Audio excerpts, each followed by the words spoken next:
Okay, the meeting is recording, Lynn. You're all set to go. Okay. Ernie, what's up? You got mute on. You can't hear? Yeah, it's not too bad. I'm just going to consider him present because I know he's coming. Is there a delay? Yeah, actually, I'm streaming the meeting live on YouTube also. So I saw that up there. yeah, so actually we're live, but a 20-second delay. So, but we're good to go. Ernie, can you hear us now? I can hear. Are all set. Maybe it was the changeover, Randy, that threw him off. Maybe we're all set now. All right, so I have 6:35 and I'm calling the meeting to order. Today is Tuesday, August 18th, 2020, and it's a regularly scheduled meeting of the Marquette Township Board. We are Zooming and we're live on YouTube. The clerk has asked that we have one person doing the Pledge of Allegiance because of the feedback that ends up on the recording. So we can all stand, I can say it, we can each take turns each meeting or however the board pleases, but we're just waiting for the flag. So for right now, we'll stand and I will recite the pledge for the group. I pledge allegiance to the flag of the United States of America and to the republic for which it stands, one nation, under God, indivisible, with liberty and justice for all. Thank you. Maybe we can rotate each meeting or something. Good evening. Apparently there's some feedback when we all try to do it. All right, Mr. Clerk, how about the roll call, please? Okay, John Marks is going to be here shortly. Trustee LaRue. Here. Trustee Wiegand. He's got to unmute himself here. I'm here. Okay, Trustee Everson. Where did Dan go? Oh, he's coming in here.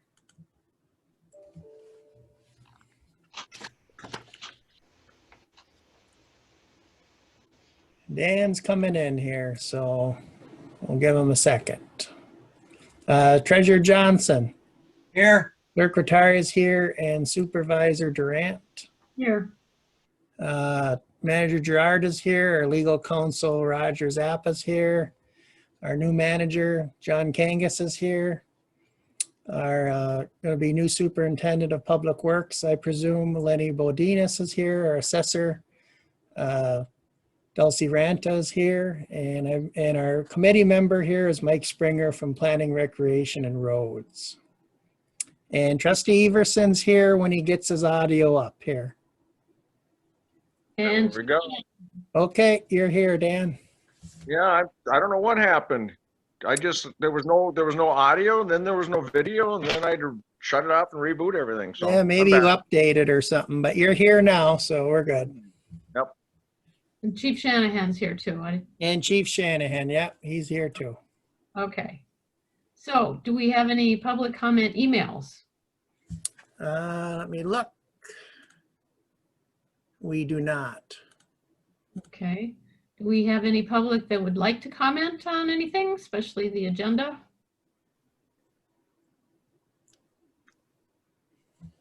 Okay.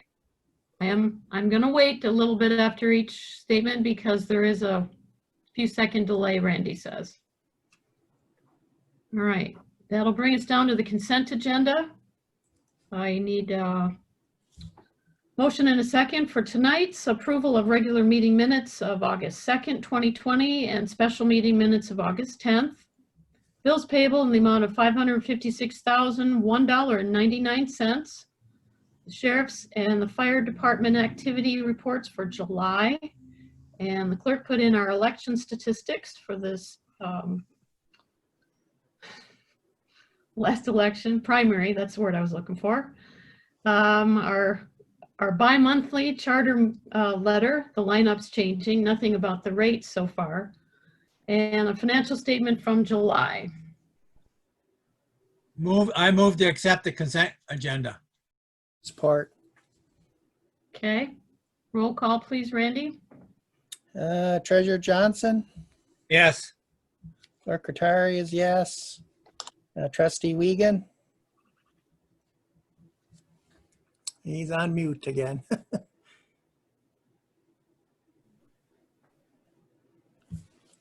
Let's see here. Trustee Wiegand. Yes, actually, Randy, you have me muted over there. You have to turn- Okay, I'll ask, just leave Yeah. yourself on then. I So, mean, yeah.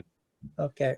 Trustee Everson, Yes, and that's what had happened to me too. It had showed that you had me muted. okay. I think when the meeting got set up for some reason, it had all the people coming in muted, but I'm trying to change that, but Trustee Marks is absent.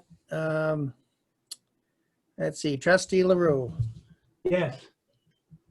and Supervisor Durant.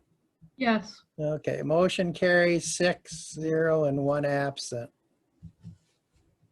Okay, then I need approval of the rest of the agenda unless there are any changes anybody needs to make. I'll make a motion, we approve the agenda for August 18th, 2020. Support?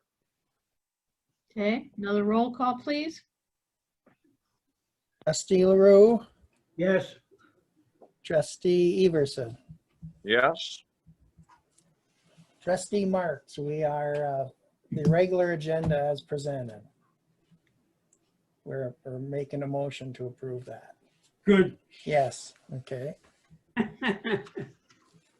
Let's see. Trustee Wiegand, Yes. okay. Treasurer Johnson Yes. and Clerk Rattari is yes, and Supervisor Durant. Yes. Motion carries 7-0. Okay, thank you. And Trustee Marks is now with us. He's here, so. Yep. I'm not aware of any conflicts of interest, so we can start with staff reports. Hey, That- Lynn, Yes, if I sir. could for a minute, Sure. please. Go ahead. Yeah, Randy, every time I mute myself, which I'm in the habit of doing between my comments so I don't get any background noise, when I go to unmute myself, it says that you have me muted. Oh, I don't know if I can change that. Just don't mute yourself, then leave yourself up. Dan's saying the same thing, I think. Yeah, leave yourself up then. Okay, can you turn Dan's speaker on? Because, I just did. Dan okay, Shanahan's. this is the first report. There you go. Hi, Chief. Are we all set? Yes, sir. Yeah, and I was asked to be brief by Clerk Rattari, and I will be. Short meeting everybody wants tonight. Like I said, you have my written report. Just a brief update, just to let you know, we are continuing with all of our required trainings and meetings. We've been holding those in-house. They've been outside or in the garage bay. Still attending all of ours. Believe it or not, we still have our weekly EMS, COVID, and state fire marshal Zoom meetings. You probably, if you did get a chance to see our report, July was by far our busiest month ever at the department with 79 calls for service. And the year to date, we're approximately 22% above last year. Interesting call. Again, we were out at Little Presque Isle a couple times last month. Small grass fires, a couple of those. We did hire a new member, Joshua Fensky. He is a middle grade school teacher. A very nice young man. And we will be interviewing again, if not the end of this week, the beginning of next week. John, Randy, and I and Rob have worked on the budget a little bit. We have a little bit different numbers. And we were given a little bit different numbers. Randy might want to explain more. To begin with, we weren't sure at that time when we started the process what our numbers were going to be. So that's it in a nutshell, unless anybody has any questions. Dan? Yes. Go ahead. Pete. What's the possibility of getting a picture of all the fire departments? I thought we mentioned it before, but that way we could put it like a year and put it in there. Very good question, Pete. And I brought it up in a meeting and not thinking this thoroughly through with COVID and us getting together, because I'd like to do a group picture is what I was hoping for. Everybody was a little apprehensive, and I was, I guess we could work on individuals' pictures, but we were hoping to just get a group picture. And I guess that wouldn't be recommended at this time, but it has been brought up. Something like, the high school tatler, they had all individual pictures because we like to show how much we really appreciate these people, your department and how it's ran and the people who volunteer in that. And that would be just so people know who they are. It'd be nice to see. I do agree. And I did bring it. Yes. I promise you, Pete, I will get on that this month. All right. I do. You're right. It does need to be done. Now, in Dan's defense, we have had discussion with Jason. Jason is going to take the pictures, but as Dan said, it's difficult to set those up and get them done to have everybody available. And if you do, you won't be able to recognize them for the masks. No mask, I guess. And have more than 10 people that are gathering. So anyway, Jason is ready to take the pictures. We're just waiting for the opportune time to do it. We'll all keep them on and then just take them off at the last second and hold our breath. Hold your breath. We're gonna order and issue a bunch of those T-shirts that have your picture on the chest with an arrow saying it's me. Dan, what Okay, there you go. what capacity will Josh be? What training has he had? Josh, unfortunately, very, very, very eager young man, became highly recommended. Josh currently has 0 training. Yeah, Oh. we'll be training him. Okay. Yeah, we'll be training him. Trained Yeah. right. Yep. As- Another individual we'll be hiring or talking to in the next week or so has both EMT and is a firefighter. But Correct. Joshua came highly recommended, interviewed very well. He's a good one. Very ambitious young man. And then you Oh, need one more too, you said? You're going to hire one more? Possibly one more, yes. And I believe gave manager Kangas and Gerard the application last week. Yep. Just to look at and say that we'd like to interview him, and I guess we'll go from there. I'll second what Dan is saying about Josh too. He's just a very enthusiastic, energetic young man, and just exactly what we need. Great. Any questions? Dan, your department has been very busy. That we have, yeah. You hear that siren going off and it comes back seems like before they even get back, I think it's hollering again. No, very true. Many back-to-back calls. Mhm. Quite a few. And it's probably, and we haven't done our public ed because of cancellations and the order shores and all that thing. It's probably, this year is probably a good thing, just with the number of calls that we have been getting and as busy as we are. It's sad, but in hindsight for us, it could be a good thing. Mhm. It's just so great for the community too, knowing that you're backing up the city and other municipalities too. It's not just us. Yes. And it's mutual aid. It works both ways. Boy, we love seeing those guys come too. When they help us out, it's definitely works both ways, and it's working real well. Yeah, y'all seem to work well together. Yeah, we do. We have a good relationship. Yep. We do. Good deal. Anything else for the chief? Okay, thanks, Dan. Lynn, I think I had a setting that was off. Everyone should be able to mute and unmute themselves now if they wish to do that. Okay, thanks. It looks like you got John up and running too, Yeah. so that's okay.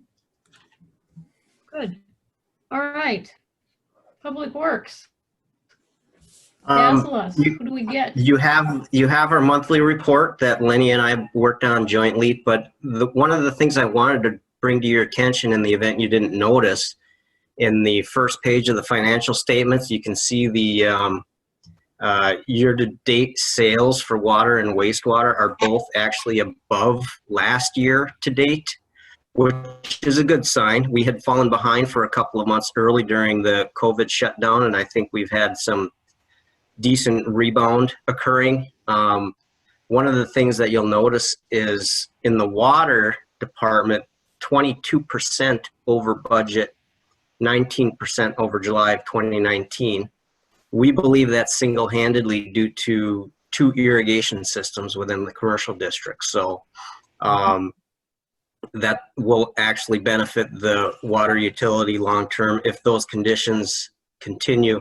We also have a new customer that's using public water to cool their facility. I'm not sure if that system is going to remain online long-term or not, but they're using a lot of water. So between those 2 customers, that's the most significant reason we see a significant increase in sales for both the month and year to date.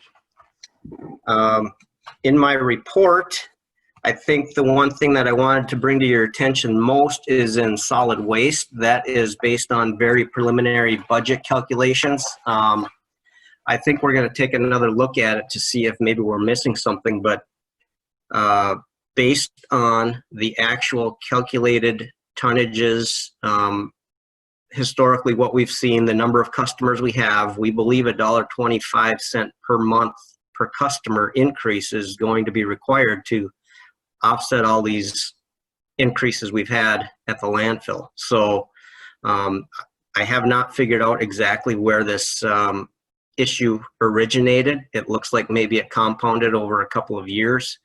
And like I said, we may find something that I'm missing in the calculation, but the change would be from $14.75 per month per customer to $16 per month per customer, which is a annual cost increase of $15. Otherwise, I'd be happy to discuss anything else in the report. Well, I wonder if that ties into, the original, when we had our original meetings with solid waste about their facility, they were going to raise rates, tipping fees, $6 to cover some of the debt. And then it was a month or 2 ago, we got another one saying they were going to raise it another $6. So I wonder if that's part of it, because there have been 2 increases. I have not included a $6 increase for this year. It's only the $2 increase that's been announced annually in July. So if that's the case, we may even need to go higher. We'll have to verify that before we get to the final budget. I might have some of those notes for you unless you just call Brad directly, but. Brad's been pretty responsive. I can call and verify that. Okay. Pete? John, it seems like every time we turn around, we're being charged more and more for it. Now, if they're going to have this new system, they should have planned on the downtime. And why do we always have to pay their downtime? They should have planned that in to take care of some of that cost. Why are they always passing it on to us? That's a good question.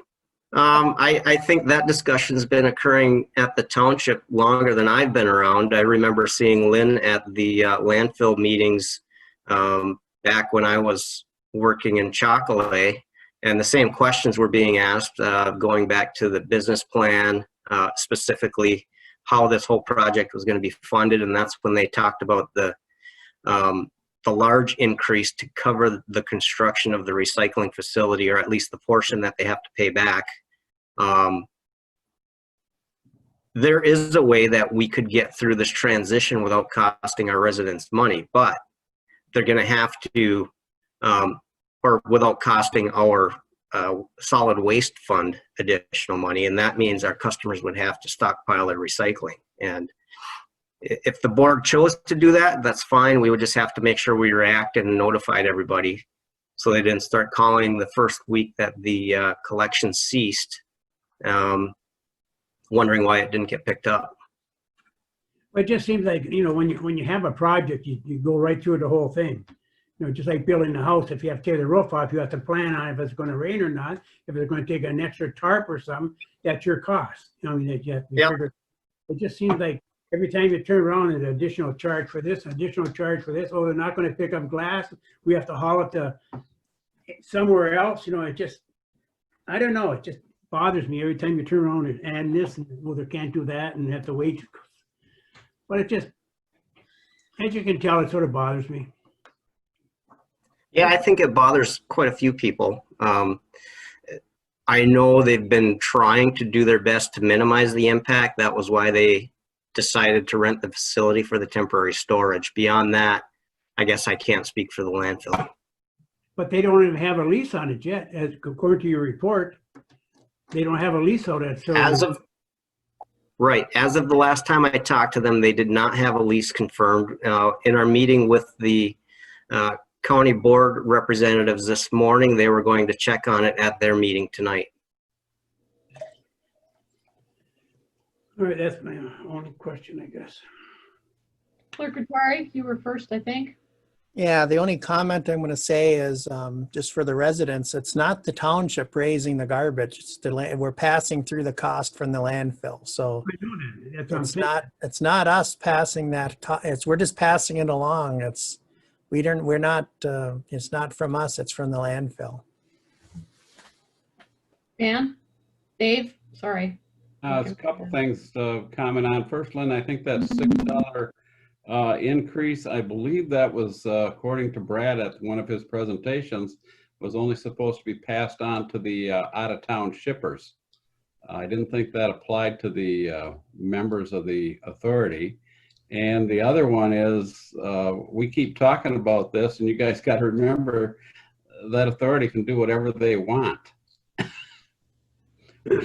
We don't have representation there, and they can pretty much got free hand to do whatever they want. Well, the problem is the townships need to get together and speak with one voice, and it's really hard to corral everybody to do that. That first increase was supposed to go to the haulers, but they had a $300,000 loan that they had to cover. So that was the first increase. Then they put the $2 per year in for the next 6 or 7 years. And then when they got that loan for the last 1.8 million, that was the next increase. So how that ends up totaling for everybody, I don't know what that end number is. John? The authority, I think Dave is correct. They can do whatever they want because of the way it was put together at the beginning. But I think the biggest danger that the 19 townships face, when I think that there's not a whole lot we can do about the way that the authority is organized, the biggest danger I think we face is the temptation of the authority leadership and its leadership, appointed leadership, is the temptation that they're going to have that they can welcome outsiders out of the authority membership and make more money with that and do it under the guise of saying, well, we'll reduce the costs of our operation. If they're tempted to do that and they feel that they can make more money that way, I think we should have an argument that would be listened to by the 19 township members that are part of it. It seems to me that the danger there is they can make considerable money by bringing it from outsiders and bringing it through the facility that been paid for by everybody. And then where does the debris go that doesn't get filtered and used? I think it's likely to end up in our waste area. I just think that we should be on guard for them thinking about and just salivating over the idea that they could make money, more money, by welcoming outsiders' waste. And I just think that we ought to be on guard for that. I think their meeting is Wednesday or Thursday this week. I'll see if I can get an update for everybody. If I have anything different to share. Somebody else had their hand up before. I don't remember. Anything else? Okay. John, your report with Lenny was awesome. It's very detailed, but it's not so overwhelming that you can't sit down and read it. You guys did a great job. It's more than we've heard from the department in a long time. And I'm speaking for myself. I don't know what the rest of the board feels, but a lot of good information. Just what you're working on, what's happening. That way, we can't ask questions if we don't have any information. So this may generate questions, or it may just go ahead and answer them, which is better yet. So thanks, guys, for that. And I hope Lenny can keep it up to let us know. Doesn't have to be lots of drawn up, explanation of stuff, just the tidbits like you did. It was great. Pete? Thank you. Yeah, I'd like to just comment on one about the manhole Ontario. The good planning that's being done on that, so they don't have the thing tore open for weeks and weeks. So I like to see that. Nice, that's good planning, John and Lenny. Yep. Anything else for John? Lenny. Okay, we can shift to Miss Delsey. Good evening, everybody. Delta. I have two things to bring up for the board. One is the appointment to the Michigan Tax Tribunal. Our judge that we had that heard our Lowe's appeal with Briding Township was just reappointed. So to answer your questions about big box and where we think this is going to potentially steer the townships, I don't look at it as being a change in the philosophy that's taking place at the MTT. So I'm not real optimistic. Also, we are, when I say we, I mean the townships, are going to be needing to work with the county to establish what they call a designated assessor. This is part of the assessing reform that was just passed. What that means, and Lynn and I had a long discussion about this, and she wanted to make you guys aware at the board level. When a township or a unit of government were to fail their review by the state, and they don't fix it with their corrective actions, or they just continue to ignore it, the new assessing reform requires there to be a designated assessor for each county, that upon failure by a local unit, they would activate this designated assessor to become the assessor of record for 5 years to bring that township back into compliance. I'm not sure what discussions have taken place at the county level as to who would be that designated assessor, but when the individuals are made clear as to who they would be, I just think you guys should be aware that if something were to come up, this would be your assessor if I were to fail. This is more of the not exactly sure how this is all going to work out, but it's required to be in place by December 31st of 2020. We did ask our two county commissioners about that this morning, and they didn't really know too much about it, figured that it would be another month or two before they got more details. But I think the name Miles Anderson got thrown around. Would that be right, Dulce? Yes, he is a level 4 master level assessor, and he's a private appraiser, and he's on contract with the city of Marquette. Okay, so he would kind of like apply for this job, or he would be appointed? That's part of the procedures and policies that a As lot of other designated municipalities. assessor? Yep, to figure out how they would even place an ad, or are they going to just directly communicate? I know at one point the state tax commission was saying that a majority of the local units would also have to agree to have that individual. So I'm not sure exactly how that's going to look. Okay, so we may know something in the next couple months anyway then. Yes. I can You tell thought you. it was important. Sorry. No, go ahead, Lynn. Sorry.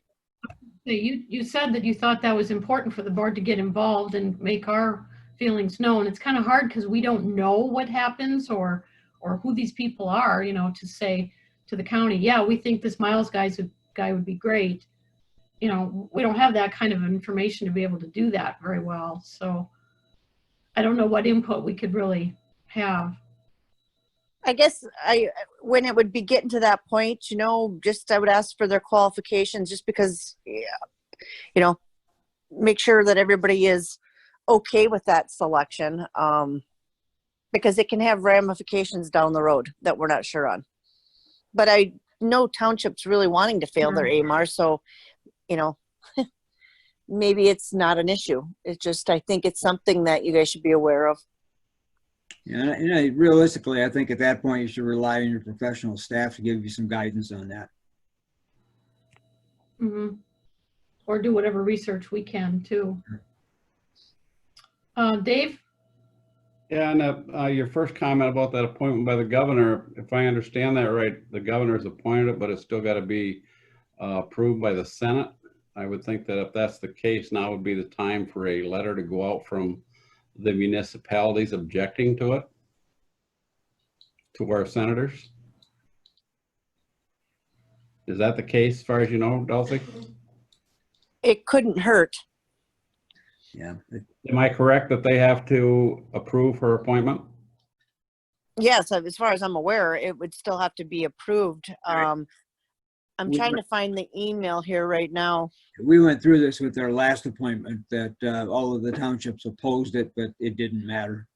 You know, the problem that we have with the tax tribunal isn't the legislature, it's the state chamber of commerce. They wield the power down there, and there's no legislator that's going to go against them. They support the dark store issue because they represent the larger businesses.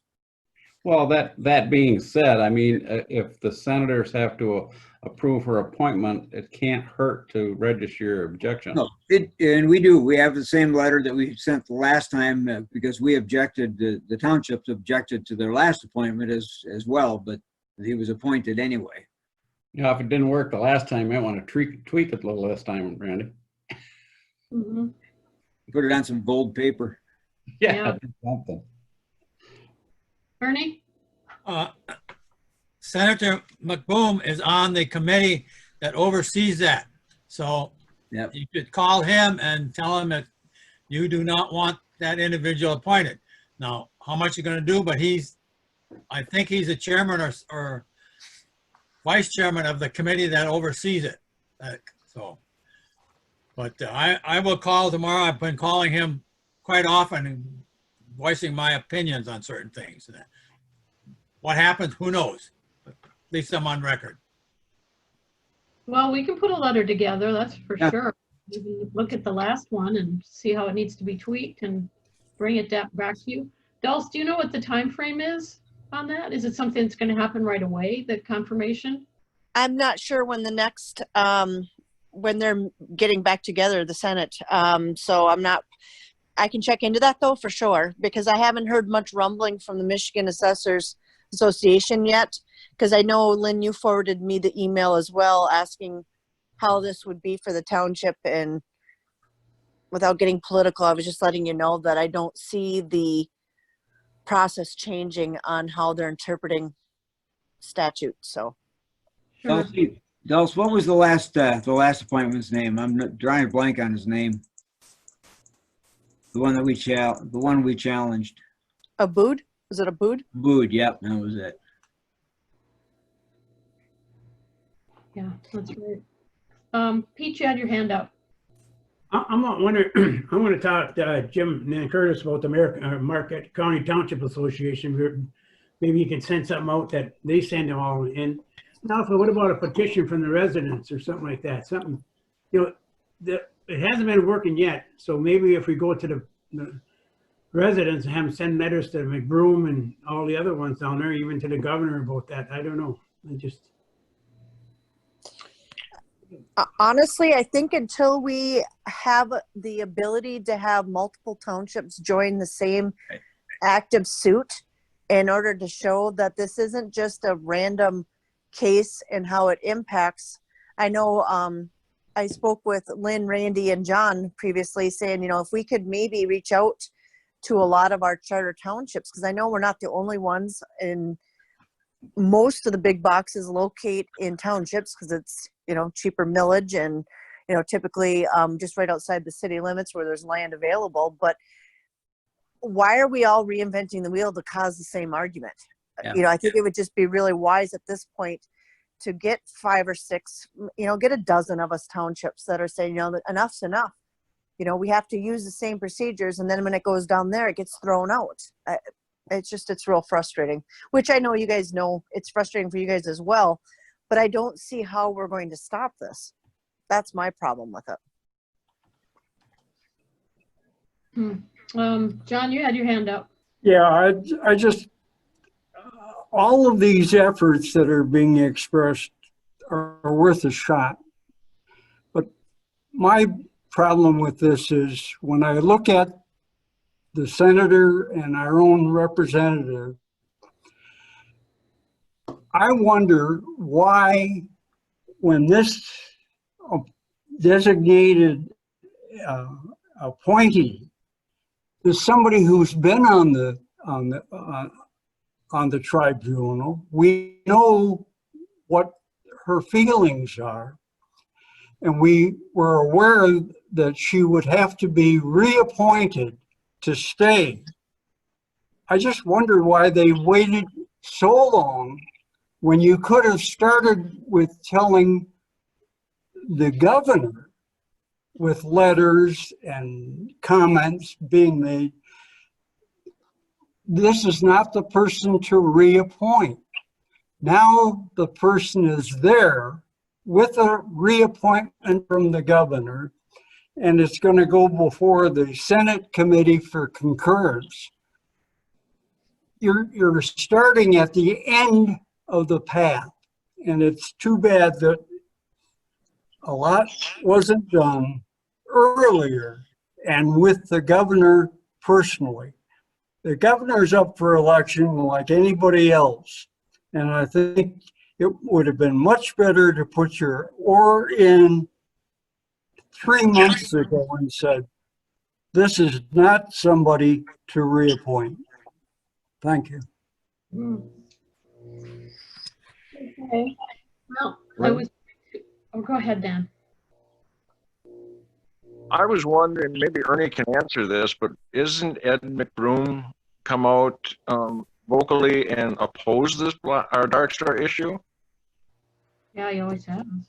Yes, he has in the past, has not supported it in that. Right.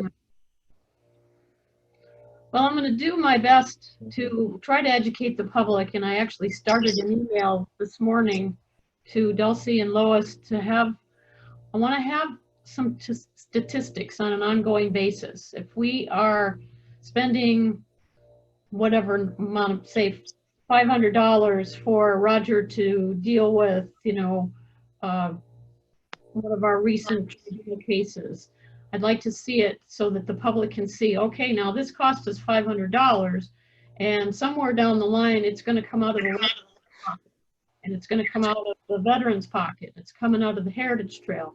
And I can keep the spreadsheet up, but I just need to figure out where to get the data from. And I think if we just inundate the public with this kind of knowledge saying, this is affecting your checkbook. If we can't do this type of stuff for you, if we have to ask for extra millages, And you are not getting the benefit just from us or the loss. It's coming from everywhere. And I think the more we educate them, and we need to do something on the bigger scale, like Dulcie says, with the townships, getting a bunch of us together. And if we can at least do, we need to, you know, Jim Nankervis tries to keep these townships together, and it's very difficult. It's hard to get them to the meetings. Most cases, I've got meetings that I missed theirs. Planning was always at the same time. With Zoom, you would think that'd be a little bit easier, that we'd be able to do this. So I'm going to try to get a hold of them and see if we can put a Zoom together for the next meeting. I know some of them, they're just meeting and sitting farther away. I think we need to use that township association to help us more. 19 of us, that's huge, you know, plus the cities like in the solid waste part of it. That's a big group of people, and we can make some ripples. Now, if Walmart is going to go to already across the state and go to the tribunal, now some of these smaller communities are going to start feeling this. The small towns or the little townships that have maybe just a Walmart and nothing else, and all of a sudden their tax base is affected. And I think that's a big part of it. Until that trickles down where it affects somebody's checkbook or their pocketbook, it means nothing to them. Like in the very beginning, if you remember, when we broached the subject with the school board, they said, we'll be made whole, it's not a problem. When we approached, you know, the county and everybody else, they said, this is a Marquette Township issue, you know, because you've got the big boxes. All right, this is, you know, your baby, you've got them, so now you have to deal with them. They didn't realize it affected them. And I think if we can keep enforcing that this is hurting everybody, that's going to be part of the education. It may take the next 5 years to do it, but I think we need to keep trying, not give up. I'll get a hold of McBroom too. Randy, actually, you had your hand up first. Go ahead. Which Randy? Oh, me? All right. Clerk.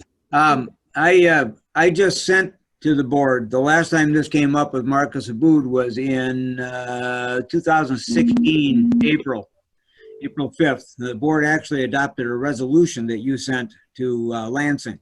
So I just forwarded you a copy of that, so you have it to take a look at. Okay, I was thinking it was just a letter too. Nope, it was actually a formal resolution of the board. Okay, we'll look at that. Pete, you had your hand up. The thing is, we have to get our residents the right letters to your representative and also the governor. You know, we don't want to take it out on the local stores, because I was talking to Randy today, and the managers have nothing to do with this almost. You know, it's the bean counters in Washington and all the other ones.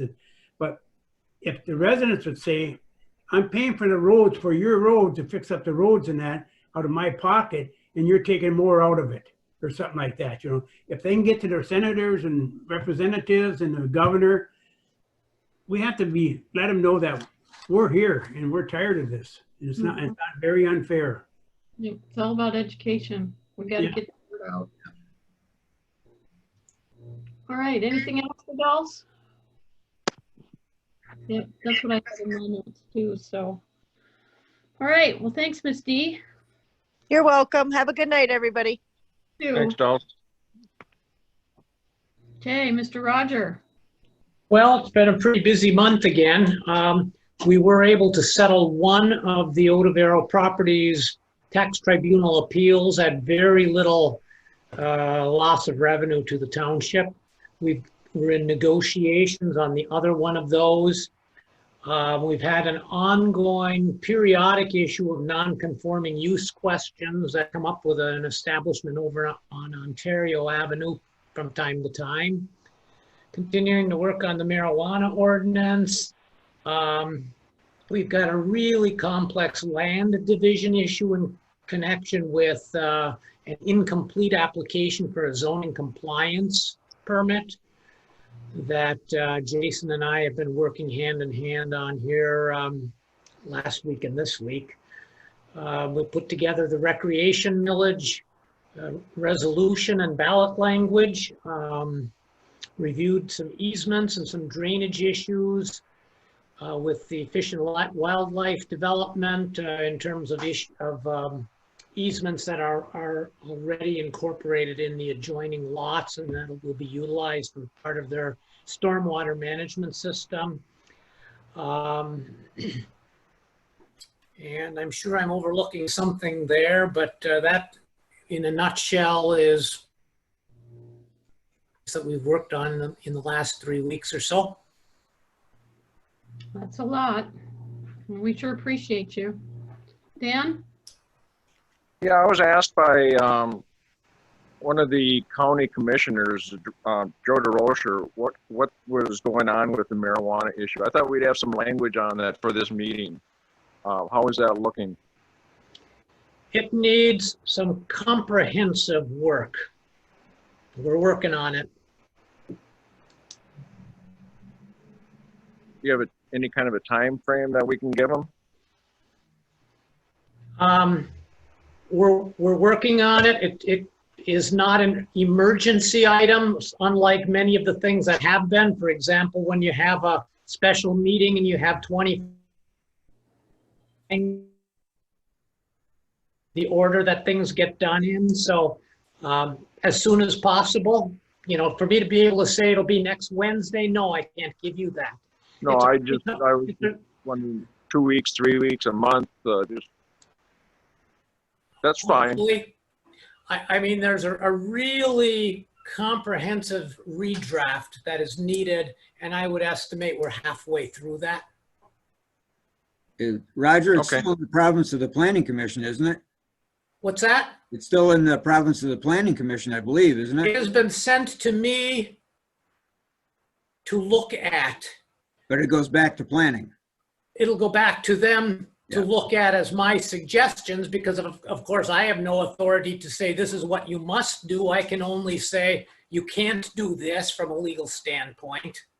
And I'm sure Dave wants to comment on it, but it's not ready to come to the board yet. It is not. It's going back to the Planning Commission for consideration and discussion. Now that step should be, you know, Jason and I just spoke on that yesterday. The goal is to maybe have something back to them at their next meeting, which is next week. Dave, you had your hand up. Yeah, just to remind everybody, when we started down this road, way back in the spring, the discussion was asked how long it was going to take, and the estimate was that we would try to have something wrapped up by the end of this year, and I think we're still looking at that. The initial comments that we've heard from Roger are going to take some thought and some changing things around. I don't think we're as far away as the end of the year, but I think that's a reasonable time frame if you got to give somebody a guess on when it'll be ready. So there's a lot of hoops that's got to go through once it gets out of the Planning Commission and goes through that public hearing. It comes to the board. It goes out for review by the county, and I mean, there's all kinds of reviews that it has to be done. That's a 30-day process in itself. So there's a lot of work that has to be done. I just don't see it being done much before the end of the year.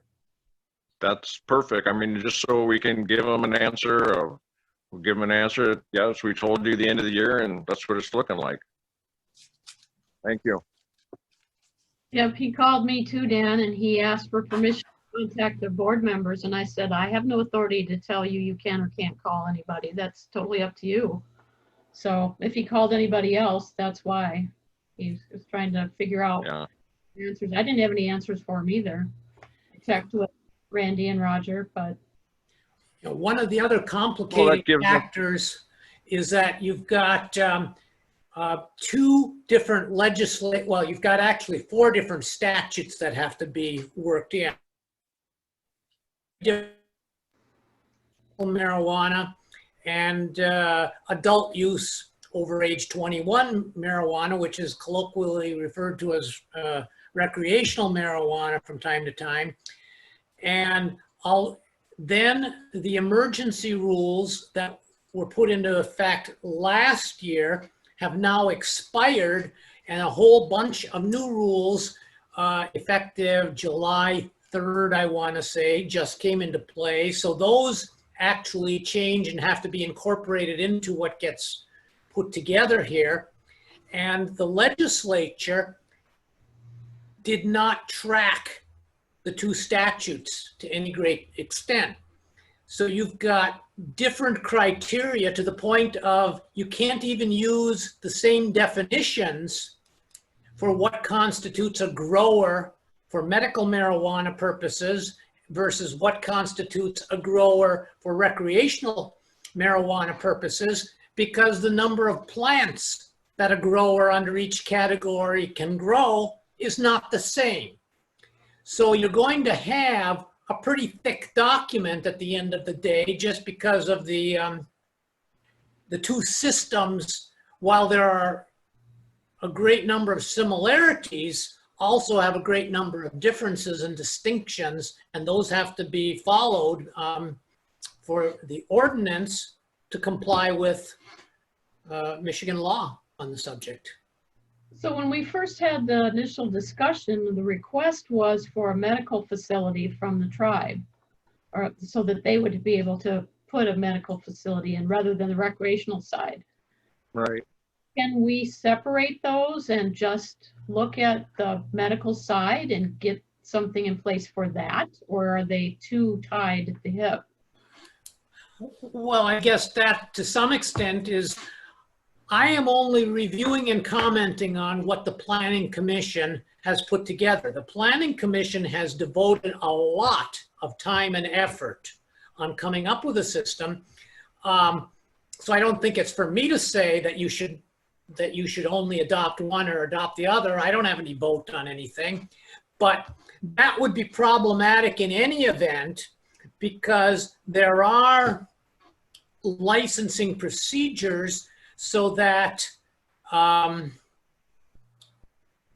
medical provisioners and recreational sales facilities can have concurrent licenses for the same place. So the Planning Commission, again, has put in a lot of time and forethought on where does it make sense, what zoning districts, how many feet from other things. So to try to separate those out, yes, the short answer is it could be done, but then you're going to really, I think, even increase the amount of the work that the Planning Commission has, because you would have to do it separately. So Okay. I didn't realize, that's what I didn't know, is how much they were tied together, whether it was from the state level or what we were trying to accomplish. yeah, this is one of those things that I don't think you want to do real hastily. Mm-hmm. And in addition to that, you know, it's a lot more complex than just putting together a junk ordinance, for example. That they're pretty universal, and quite frankly, it's pretty simple to draft. This is a lot more complex, comprehensive type of ordinance. Okay, Dave? Yeah, I think if you just remember that this was, our original estimate was by the end of the year, and I think we're on that schedule. And I think it'll be done by then, without, even with this latest curve with the new definitions and all that. But to separate them out, I think would put it into sometime next year, early to mid-year, because it would be that difficult to separate those two out. Okay. No? Okay. Thank you, everybody. Mm-hmm. All right, anything else for Roger? Okay, we can move on. Page 2. Community linkage. I have a few things to share with you, just 3 or 4. The city and township, I'm reminding you, are doing the joint water study Zoom tomorrow. And as I was talking to Ernie, it's changed, the time has changed twice now. It was 4:30, backed up to 4:15, now it's 4 o'clock. So in case he's late or can't make it, you know, I understand, because it has changed, and the city, as far as I know, is the one that's changing it. The Yeah, Lynn, the city's administrating the meeting also, so we just got to log in at 4 o'clock. Mhm. Okay. Let me switch screens here. The census, I just wanted to give you an update. As of today, the Michigan response of all of our residents to the census is 69.3%. And Marquette Charter Township is 74.4%. So I did get a call today. I had asked Connie for an update. She sent me that information. The country is like 64%, I think, or so. So she's thrilled that Marquette Township is being so responsive from the resident side on filling out their surveys and getting them back in a timely manner.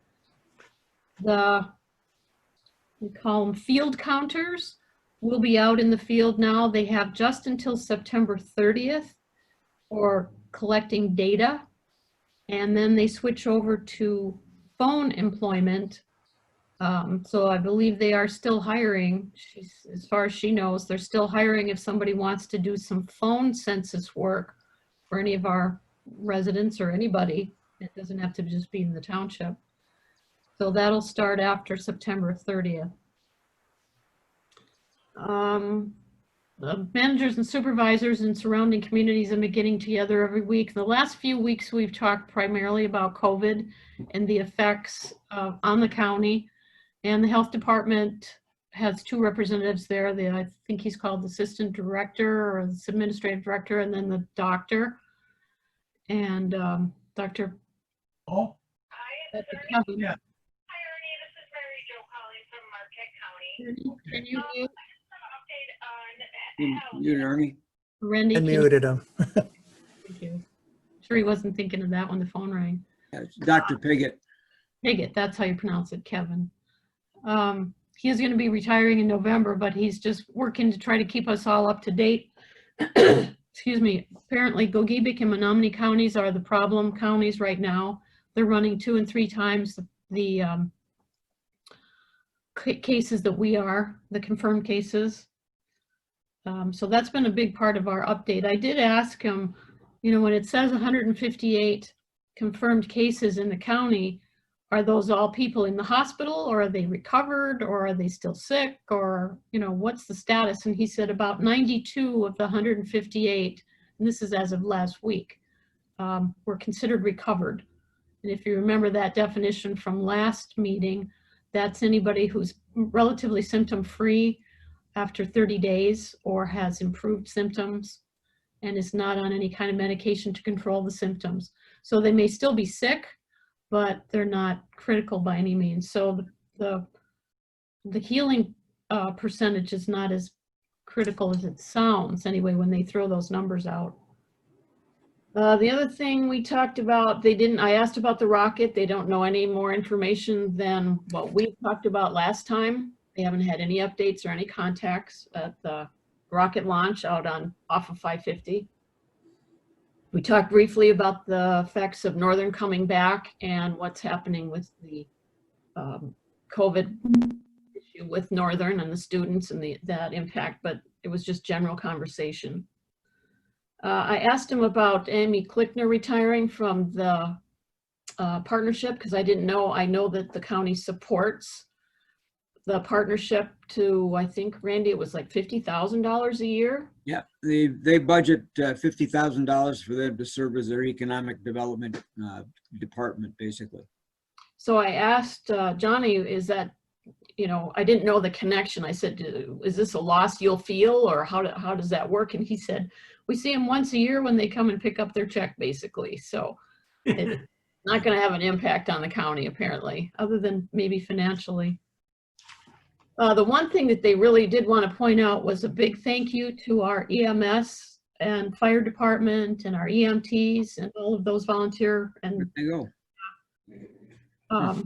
because of the cooperation that Chief Shanahan was talking about before and all the calls they've been doing, and they really appreciate how we're so willing to help and able.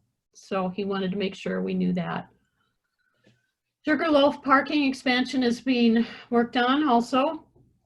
And they've got some issues. I'm sure that's a rough place to work when they're trying to do surveying and whatever else they're working on. I haven't been up that way lately, but that's been a challenge for them.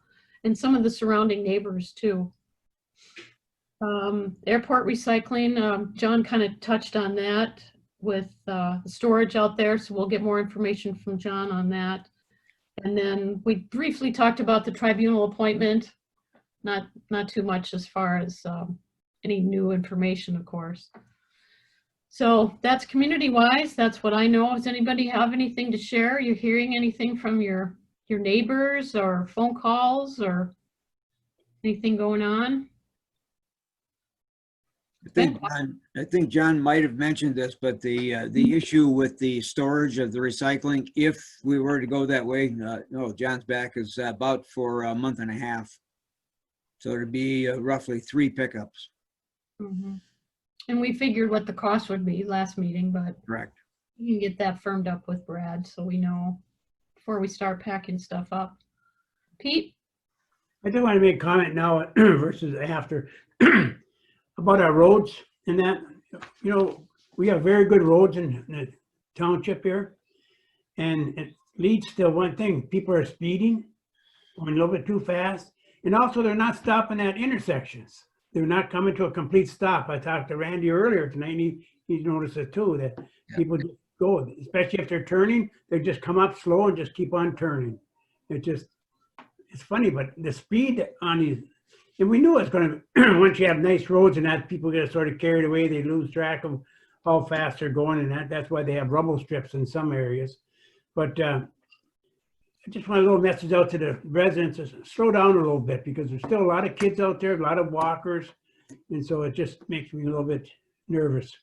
And that sign, there's a sign on Warner Street and there's one on Lake Street in Marquette. It's a red sign. It says, "Drive like your kids live here." You know? Oh, those two. Yeah. When people stop and think while they're driving, just slow down a little bit and be careful. Well, I know the sheriff could write some tickets if he were parked somewhere around my place. So if they're looking for income, that'd be a good place to sit somewhere in the median and grab them as they're coming down the hill. They're definitely going too fast. Yes. Any other community linkage? Okay. So how about community? Yeah. Community and community. Yeah. Updates. What have we got, Dave, from the planning side? Starting with the Planning Commission, from their August 12th meeting, the commission approved and scheduled a public hearing for a short-term rental at 600 Brickyard Road. The applicant is Steve Velmetti and the property owner is Kathy Peters, and that public hearing is set for September 9th. The commission also supported the Road Committee and Rec Committee bylaws and recommended them to the board for approval. And then we had zoning and planning staff approach the committee about an unusual or explosive use of engine and compressed air braking devices, to look for an ordinance for that. And the other one was to allow for and regulate mobile food trucks. After discussion at the commission, it was suggested that staff need to do some more research on them to move them forward.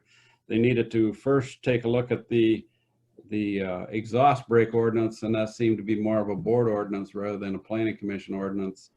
And if they wanted to look at regulating mobile food trucks, they need to look at our surrounding communities and see what they were doing. So we have not heard anything back from the planning and zoning department on that, so I'm not sure where that's going. We've talked about the marijuana issue, so I won't bore you with that. And the last thing for the planning commission is there was considerable discussion regarding an ongoing problem at Fox Chevy with lighting. The problem included unacceptable light trespass onto the residential properties located along Brookton Road, as well as the use of lights beyond business hours. Both of these issues continue to be present in spite of numerous communications from our zoning and planning department and numerous resident complaints. Just the quick and dirty on that is The zoning ordinance currently says that there can be no light trespass beyond the property where the lights are located, and that in a business next to a residential area, the lights have to be turned off when the business is not open. So the business that we're talking about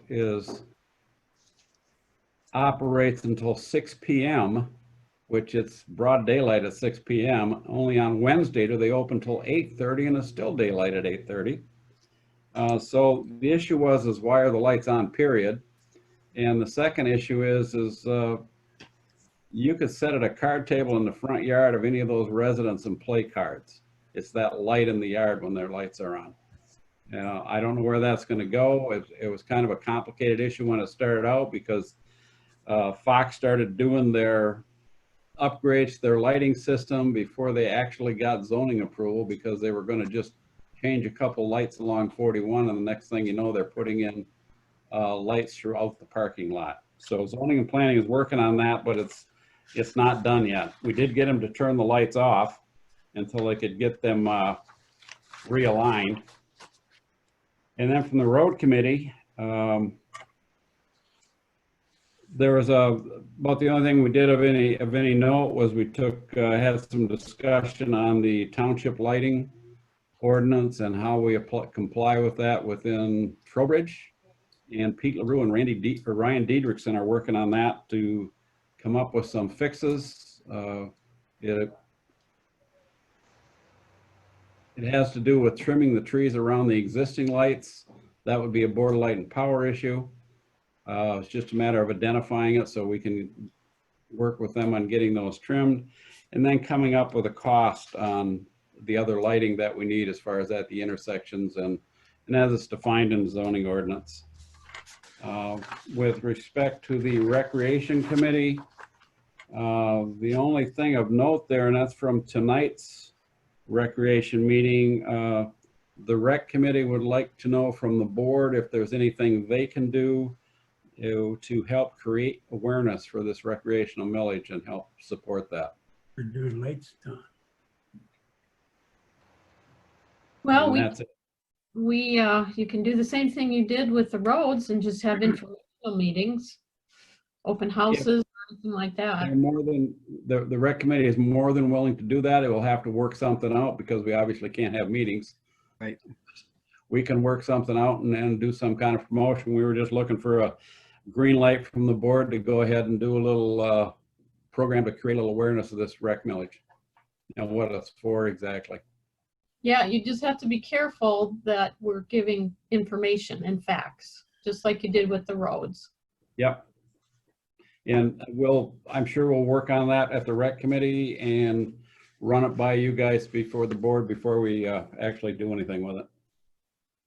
Okay. Trimming trees around the lights, BLP just doesn't do that. Is that something we have to tell them to do? Well, the problem is you have to identify the areas that need it and get them to come out and do it. Yes, that's something they do, but it helps if you kind of say, here, Okay. this needs to be fixed. Okay. We said a couple years ago that we were going to kind of forestall any lighting unless we had specific requests or problems, or we weren't going to really pursue adding extra lights.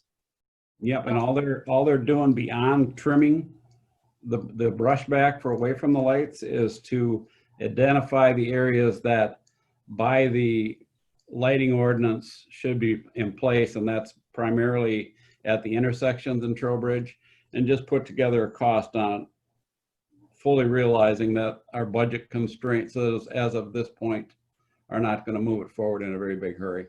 Okay. Just want to make sure. Pete? I'm working on that project, and what it is if we took our ordinances and put the lights up, there'd be 83 lights. And so what that 83 lights would mean would be over 1,000. I don't have figures with me, it's in the other room.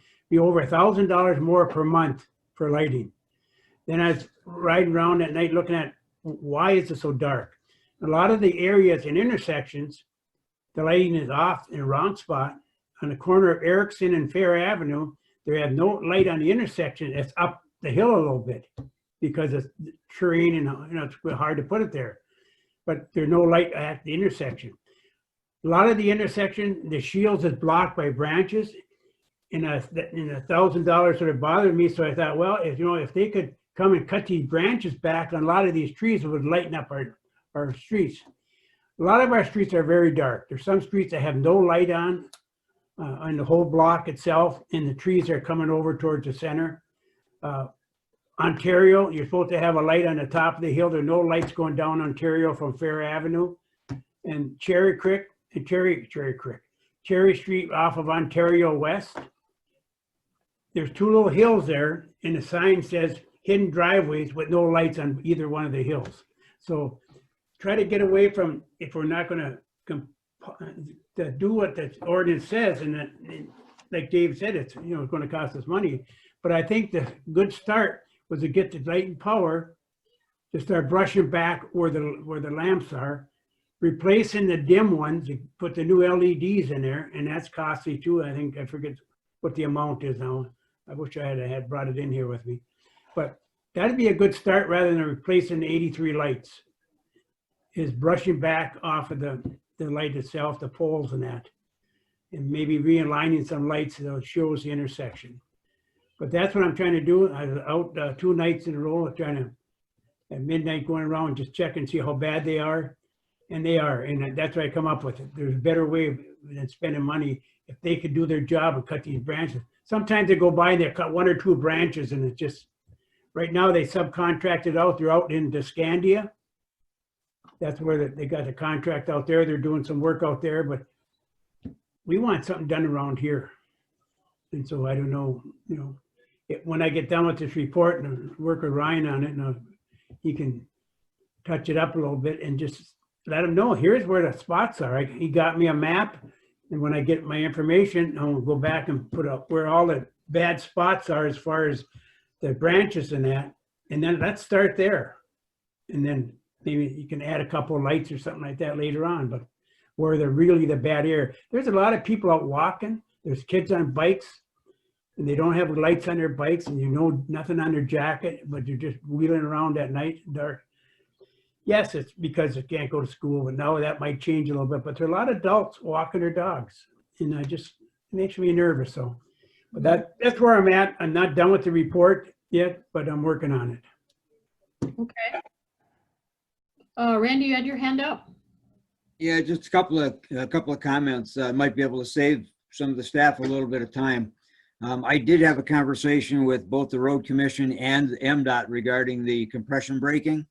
MDOT will not allow any restriction of compression braking on US 41 because that is a legal safety device on the trucks. So no signage, no restriction on US 41. Road Commission will allow it on Wright Street if we pay for it and we enforce it. So, I mean, it's the same thing, you know, compression braking is a safety feature on heavy vehicles, and it is legal, and MDOT will not allow us to put signage up or to restrict it on the highway. With regard to the lights, the last time we did this and we added lights, we had to end up addressing half of those lights again because the people did not want the lights. They want the dark sky. So, you know, you do have to take that into consideration with the dark sky movement.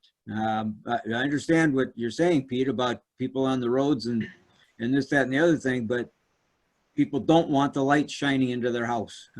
We had to go back on half of the lights and install shields to block them from residences. Yeah, that's right.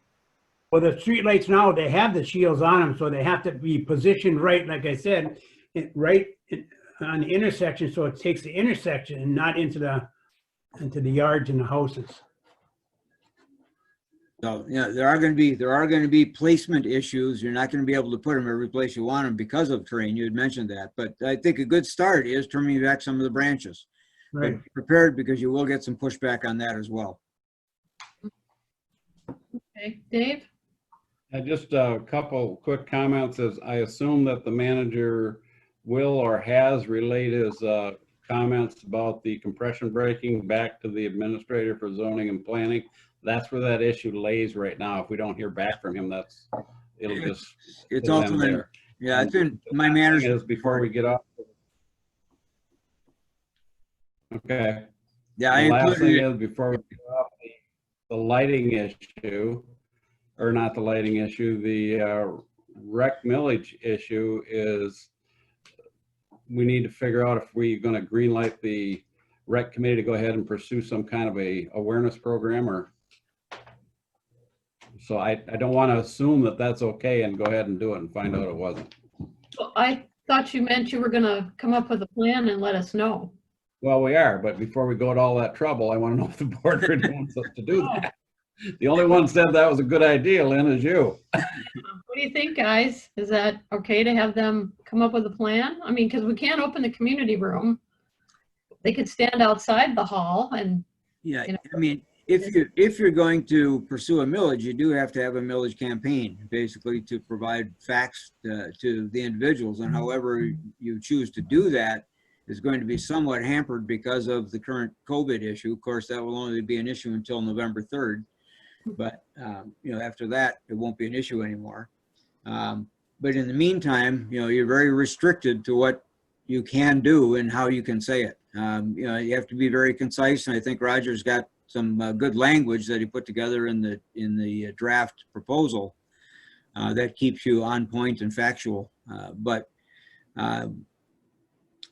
maybe have open Zoom meetings like this and publish them. that's what I was thinking, yeah. Randy?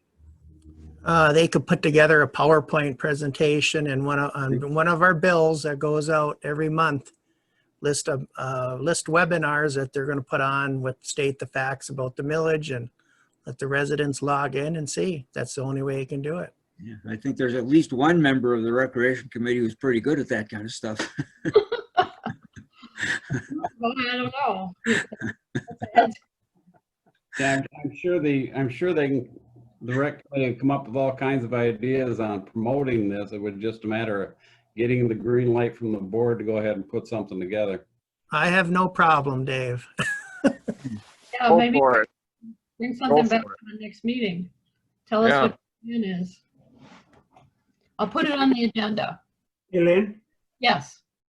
do you ever think about having a newsletter again? You know, sometimes people don't read the back of the bills, but if you get a newsletter, you know, like the senior, Marquette Senior in Nagani puts one out all the time, and people seem to read them more. I don't know, maybe that's just me, but. And any weight in thinking about a newsletter from the township, because there's so many things going on in our township, and people might be aware of, like to know about it and read it when they're sitting down. Usually you don't take your mail and sit down and read the backs. You look at it and you put it down and you pay it and move on, you know. I don't know, I kind of disagree. I think that's what they look for is whatever information we're putting on the back. So we try to split it up with 1 or 2 or 3 things. I got a couple phone calls actually when we did that 4-part one, introducing John and talking about the census and everything. I was surprised. So I don't have enough problem with, it's a lot of work putting a newsletter together. It's just staff time again. So Throw it out there. yeah. I think the last one we did was something like $1,900 postage. Was it? Yeah, plus the time to put it together. And we kind of got away from it because people were saying, don't keep sending me all this stuff. Oh, okay, all right. But you know, that's why we've been doing things online with the website and with the utility bills that go up, because everybody reads their utility bill. And we've been putting notices on the back of the billings.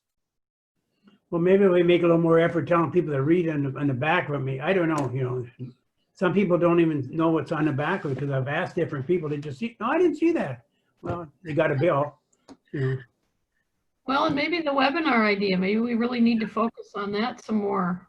You know, to have something that they're on their computers and phones all day long. Yeah. Yeah. More so than some kind of an app. Yeah. Roger? Real briefly, just a reminder that the Campaign Finance Act restricts what can be said if there's any expenditure of public funds. Correct. Can only be informational. There can't be anything that even infers vote yes or vote no on it. And I know you all know that, but it's been a couple of years since you've had a proposal where we've talked about that. So that's just a reminder.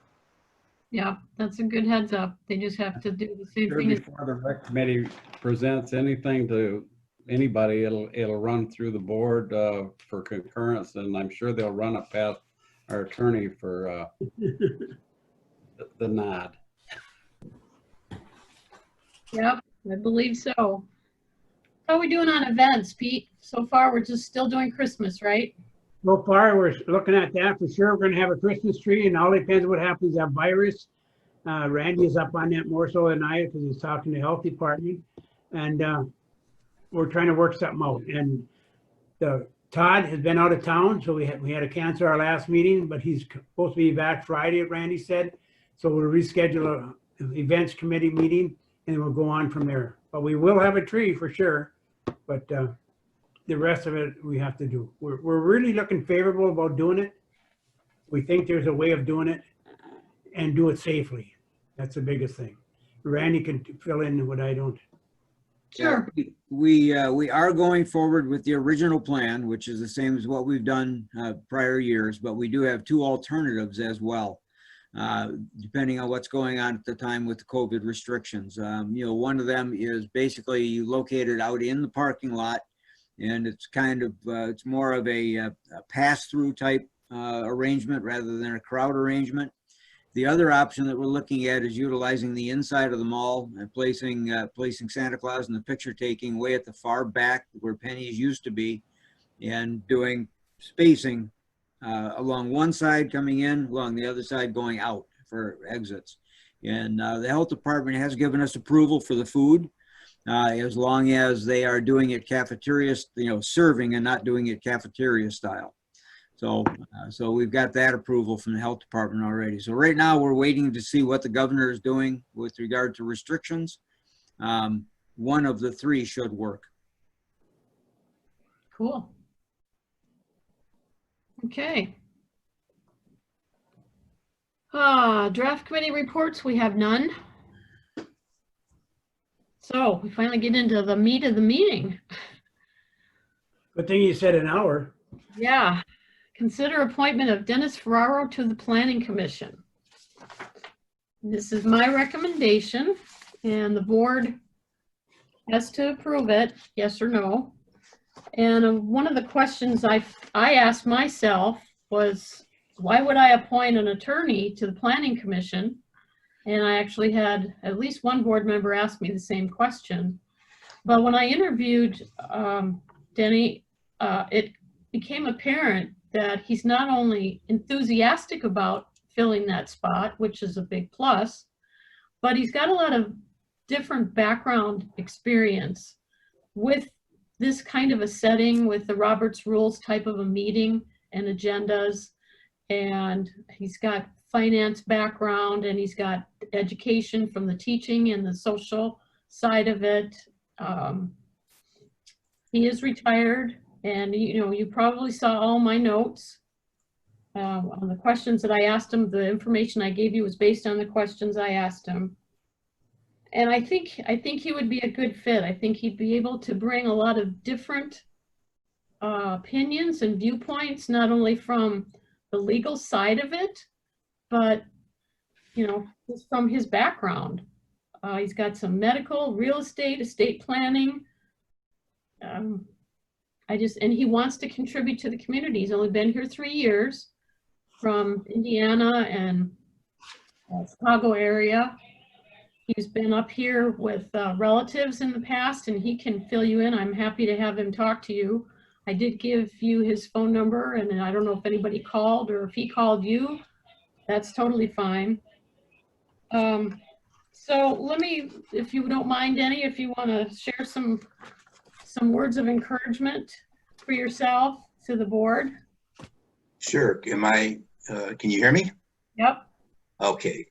First of all, thank you for considering my candidacy for the position.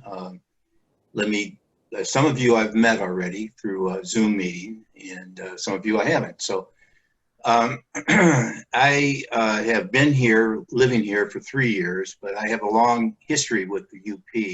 I started coming up here when I was 4 or 5 years old to visit with my uncle.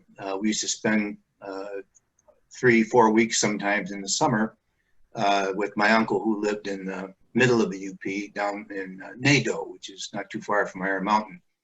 So I spent a lot of time swimming in Lake Antoine and enjoying the beauty of the UP.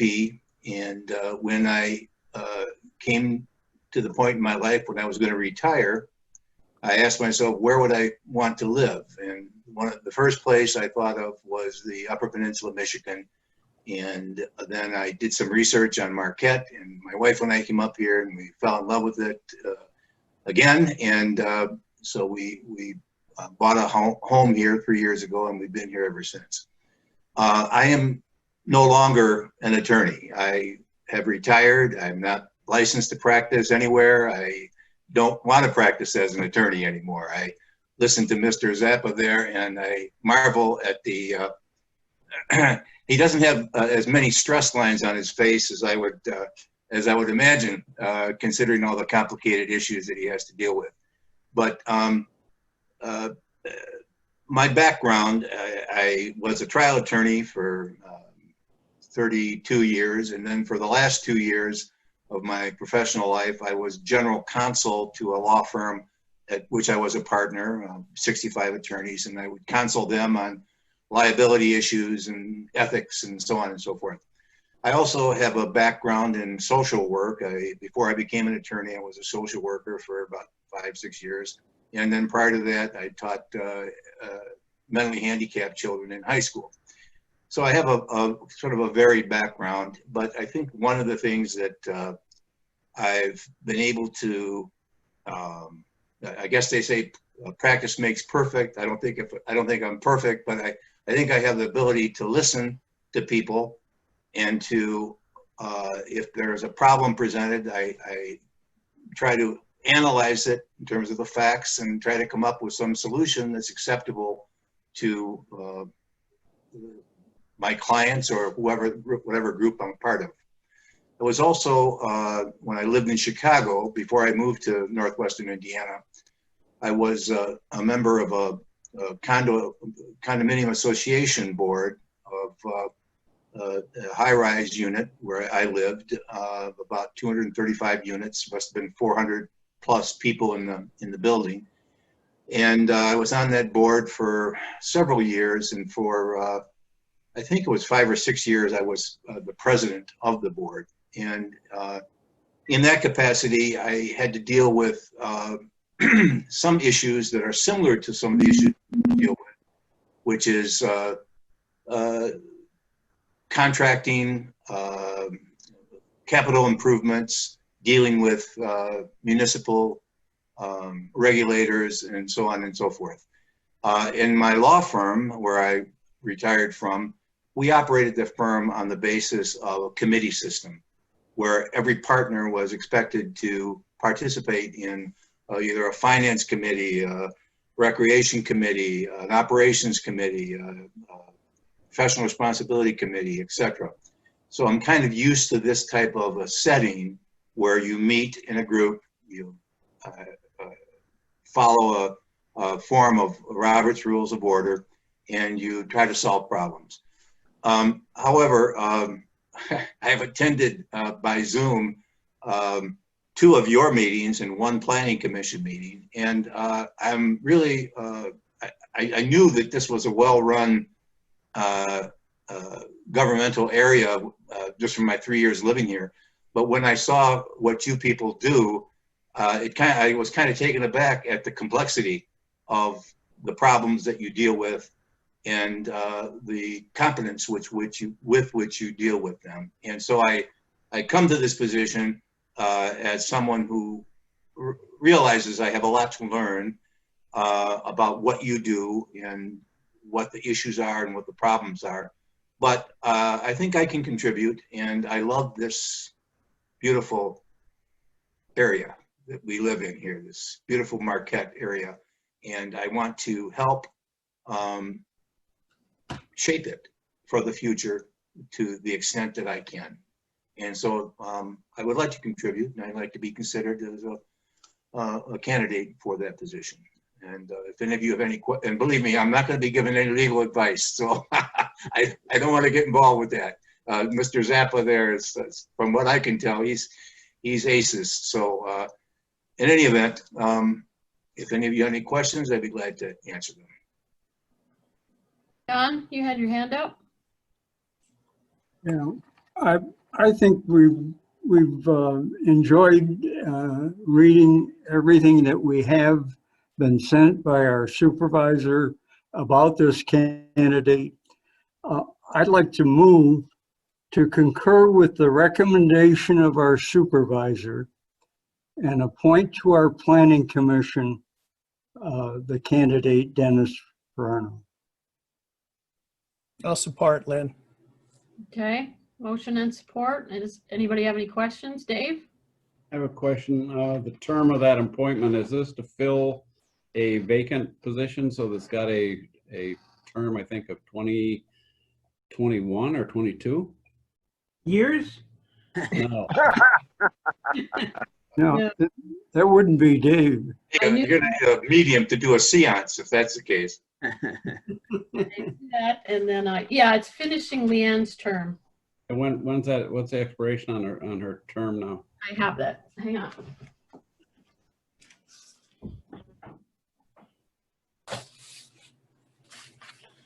Let's see, I might have it here too. Not on our,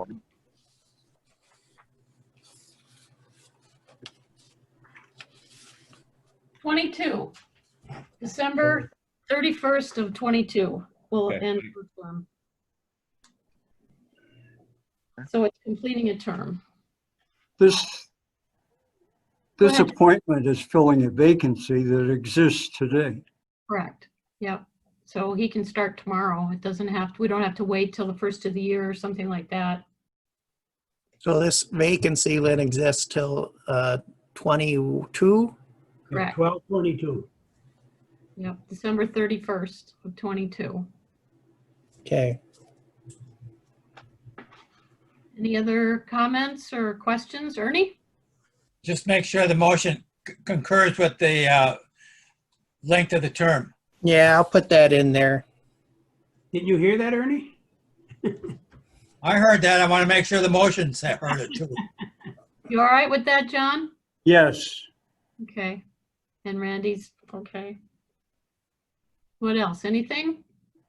Does he have any question of us? Well, I'm sure I'm going to have a lot of questions for you, but I can't think of any right now. So thank you. So Lynn, after the vote, if it does pass, I do have an oath ready for him. And I'll show it on the screen and he can take it. Okay. And that's Roger, is that legal at the moment? Yes, that was one of the things that I didn't want to interrupt, is that while he could start tomorrow, don't forget to give the oath of office. But I'll that's, give him the oath. If he passes, I'll give him the oath and I will mail him the oath sheet to sign and send back. So, Okay. okay. Are you ready, Lynn, for the vote? Sure. Okay, Trustee Marks. Yes. Clerk retires, yes. Trustee LaRue? Yes. Trustee Wiegand? Yes. Trustee Everson? Yes. Treasurer Johnson? Yes. And Supervisor Durant? No. Oh, Kidding. I had to throw that in. Everybody was so serious. it's on record. It's on record. Is it yes or no? Yes. Yes, okay. Motion carries. You're serious. 7-0. Welcome. Excellent. Okay, Dennis, let me see here.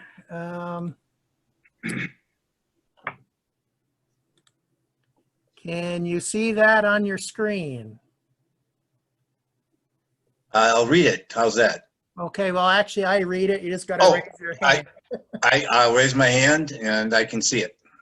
Okay, so just Marquette Charter Township Planning Commission oath of office. So State of Michigan, County of Marquette, I, Dennis Ferraro, do solemnly swear or affirm support the Constitution of the United States, Constitution of this state, and will faithfully perform the duties of Planning Commissioner for the Charter Township of Marquette, County of Marquette, and State of Michigan according to the best of my ability. So help me God. I do. Okay, congratulations, Dennis. You are a member of the Planning Commission. I Thank you. will mail this. I'll get your address. I'll mail 2 copies to you. You'll just sign one and send it back to me and we'll be fine. Okay. Do you have my address already? I will get it. Okay, great. Thank you. Thank It's you, on the Dennis. application. It's on the application. Yeah, I'll get it. Okay. Excellent. Thank Thank you you. all for that. Appreciate that. And I think there was one comment. Okay, we'll read that at public comment. I'll save that. Okay. The learning can start at the next planning meeting, and I'll make sure that Jason and Mike Springer have your contact information. They do, but I'll make sure so you get the agenda and the packet, and you'll be given, copy of the ordinances, and you should have master plan and all of that good stuff. You're used to reading anyway, so it shouldn't be a problem for you. I will take care of that first thing in the morning.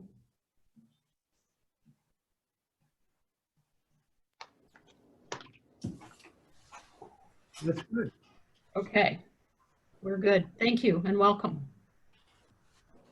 All right, consider MTA 2020 and 2021 legislative policy platform. We have been asked, as we are each year, by the Michigan Township Association to give us their input on whether or not they should be pursuing the avenue and the direction that they're suggesting. And I did include the 2-page vision statement, their statement, elections, assessment, taxation, governmental relations, transportation infrastructure, and township operations. This is a compilation of what was in this magazine that you probably read, and it's based on the Senate and House bills that they put in every year that they're tracking, and this is their policy platform, their presentation that they follow. Personally, I didn't have a problem with really anything that they were proposing. Excuse me. And the only thing I circled on the election side was to permit the option for nonpartisan township offices to be approved by the township board and the electors.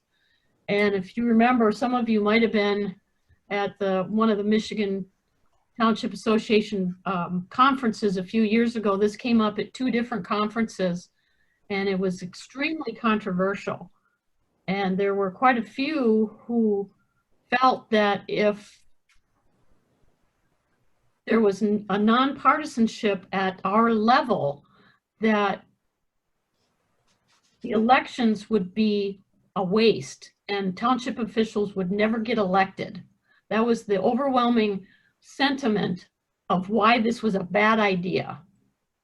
And people got up at the microphones on both sides of the room. Some of you have been in those great big conference rooms that hold 2,000 people. And they were just scared to death that everything would fall apart if it was a nonpartisan. And it just seems ridiculous to me that would be a rational excuse for not doing this. So I'm glad to see that MTA is actually taking a stance on it, and I agree with it. But otherwise, personally, I didn't have any other problem with their policies, premise, and just looking for input from you. If you want me to write a letter of support, or if you have things you wanted to pull out, that's kind of what my hope was. We don't have to do this until November. So if you want to think about it some more and type something to me, or if you've got comments now, or if you don't like the idea or whatever, I'm open to do whatever you want. Dave. I have a comment. When I read that, the only thing that just made me sit right up and pay attention was their suggestion that the governments get reimbursed for the money they're losing due to the dark store issue. And that seems like such a half-hearted attempt at straightening this whole mess out.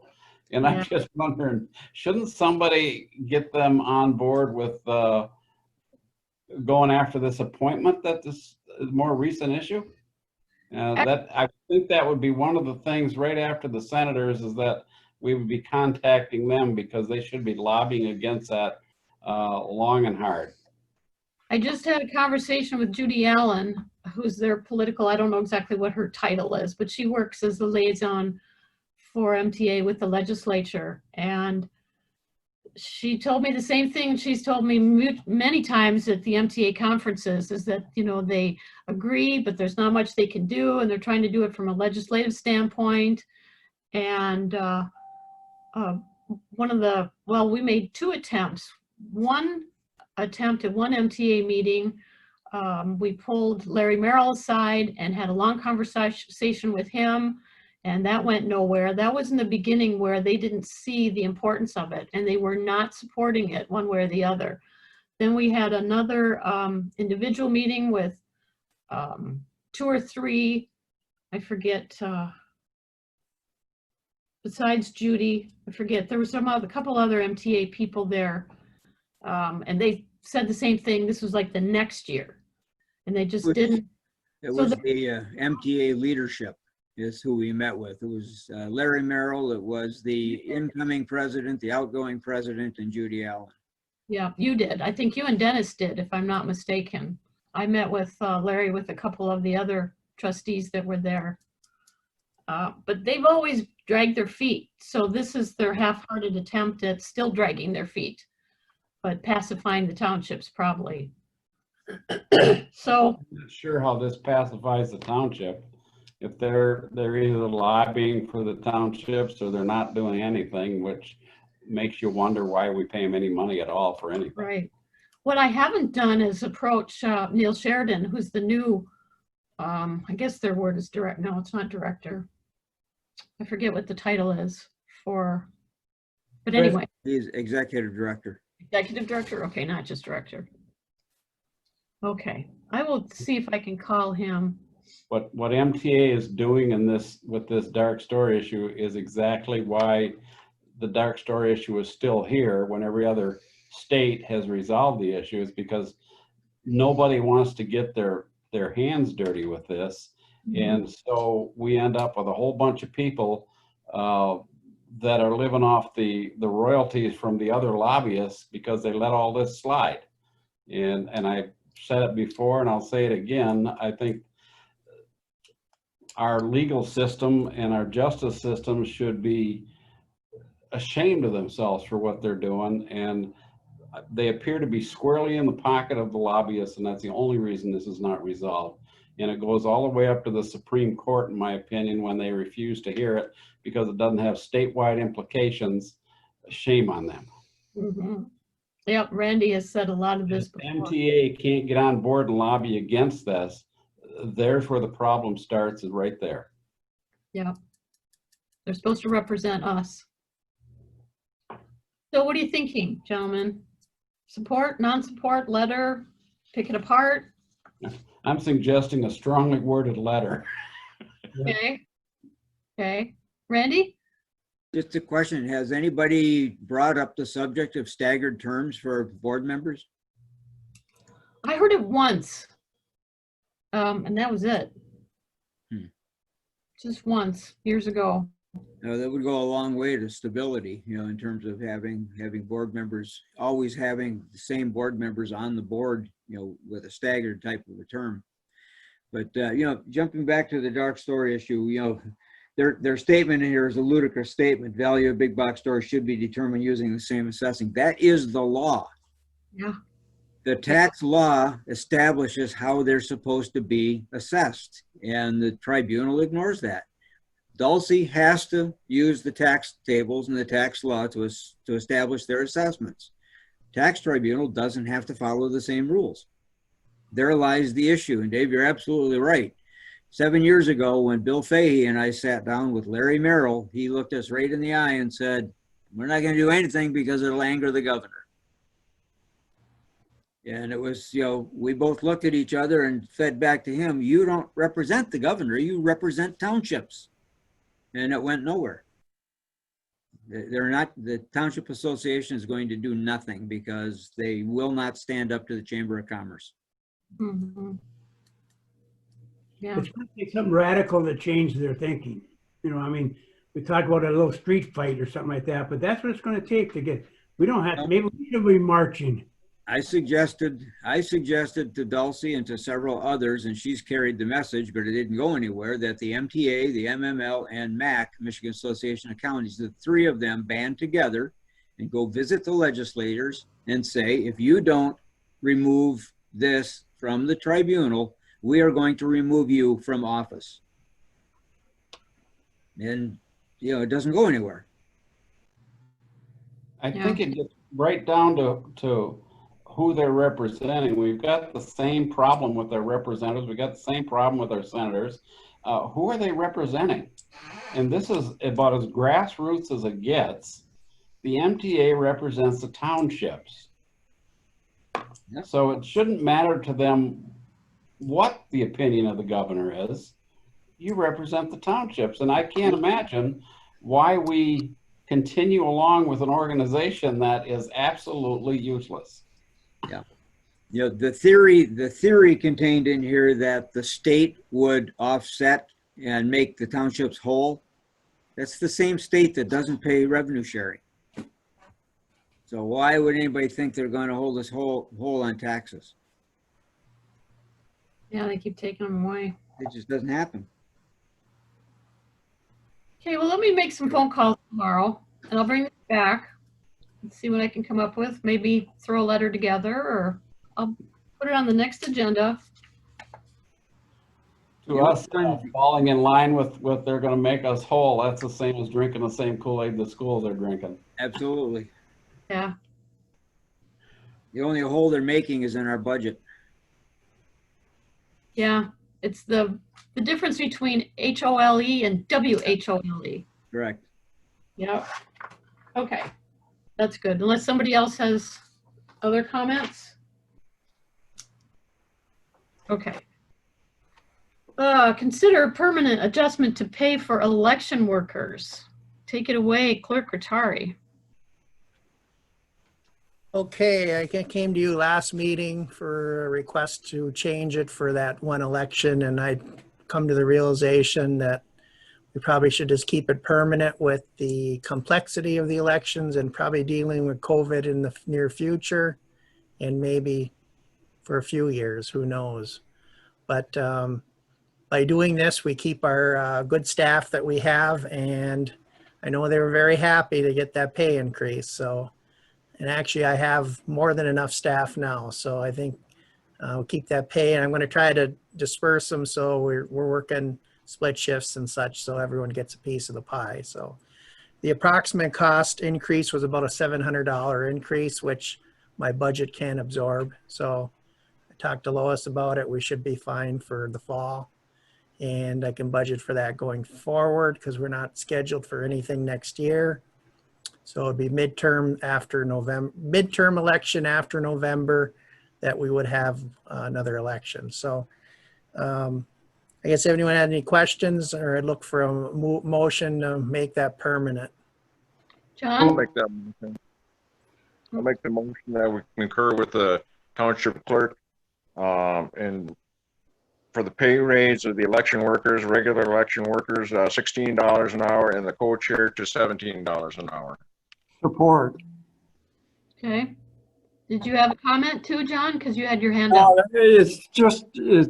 It was long overdue, and it needs to be given the support it's getting. Thank you. Okay. Ernie? Motion should say it's effective immediately. Yeah, that's fine. Yeah. All right. It will be when its motion's passed. So are you, is that a $700 difference this year for the whole year, Randy? No, it was I asked Lois what the difference was in the last election. It was $700 more than we had budgeted. Okay. But that's fine. I do have that in my budget. course, maybe Randy was gonna take it and put it Accent. somewhere else. Go ahead, Dave. Yeah, and I hate to be the fly in the ointment here, but I have an issue with a 41% pay increase in one felt swoop. And I realize that we're talking next to nothing. We're talking $700, but it's the issue of a 41% pay increase. I don't have any problem giving them the pay increase for the November election, but I think it should be addressed in a little more incremental basis than 41%, because everybody else out there, we beat them to death over 2.5%. All the other staff and everybody else in the township, but the 41%, it just looks bad when you look at the percentage. My rebuttal to that, of course, is I've been clerk for 10 years, deputy clerk for 2 years, trustee for 4 years. So I've been here 16 years. When I first started as a trustee, the pay rates were $9 and $10 an hour, 16 years ago. We did raise them, I think 2 years or 3 years ago to 10 and 11. And the permanent adjustment, I think, is fair for not a change in almost 16 years. You know, I guess I can go along with that. It looks bad that the previous boards did not give them a regular increase, but for us to sit here and give them 41%, in my opinion, it just looks bad. Well, that's your opinion. Over 16 years, that's 2.56% a year. So Randy, maybe going forward, you should come up with a plan. Remember, we did this a few years ago when we got a raise. The board got a raise because we hadn't seen anything in 8 or 9 years. And we decided we were going to try to do incremental going forward so we didn't get these big blasts. And my objection was the same then that it is now, is that's too big of a raise for any group of people. And I voted no against that raise. And I just think if you're going to do it, you should do it on an annual basis the same way everybody else has done on an annual basis. Well, maybe moving forward we can do that, but I think we should adjust it now, and I probably won't have to adjust it for years, but. Well, that's the problem. We don't look at it again for another 16 years. No, that's not right. It needs to be a little bit, even if it's a few cents each year, to keep it on some kind of steady pace. Dan, I think you were first. I think, you know, we can do that. If we get a 2.5%, everybody gets a 2.5%. Keep it even across the board. At $9 and $10 an hour, they were way underpaid. These people are out there hour after hour after hour, and if you want to keep good people, you got to pay them. I don't care and I'm sorry that the other boards didn't give them the raises that they deserve, but I think at this point we got to bring them up to the current rate of $16 an hour. And from now on, we'll keep them, you know, in the loop with the raises. So I think it's a good move. It is 41%, but it's not a lot of money, no matter how you look at it. John, did you have your hand up? No, if you ever take the time to watch our operation in the polling places, it works like clockwork. And it's true that this is a sizable increase, but it was long overdue, and they are more than deserving of it. And I think that Dan's point about keeping good people willing to serve and be there is in order, and I support that. Pete? You can look at it in another way also. Yes, it is a big increase, but with contract negotiations coming up and that in other areas, what are other people doing in their different townships? Where are they getting paid? And also some of the argument would be that they did not get the increase that you got every contract they had. You had increases, they never got one.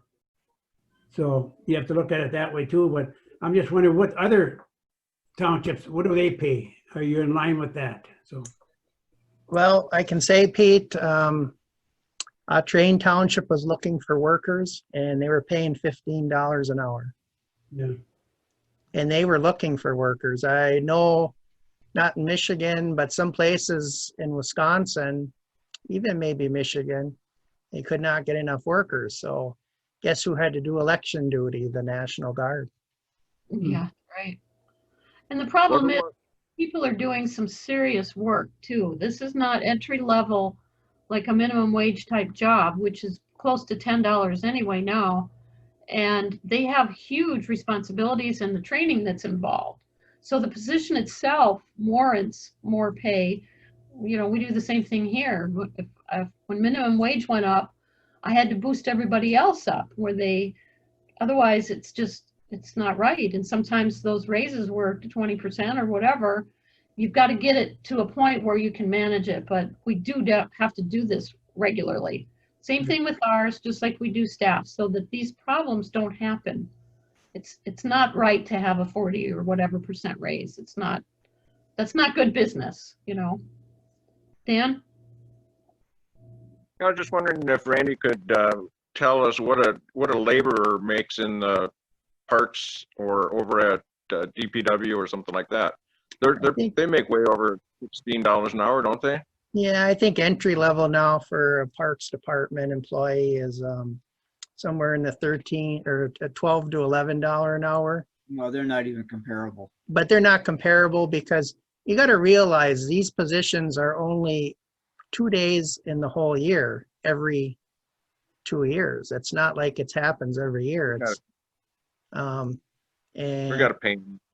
yeah, it's just a kind of a special thing, and we can keep up. I mean, 2 years I can look at the stuff again and gave them maybe another raise, but Why don't you just calculate what that would be for a day and make it a per diem?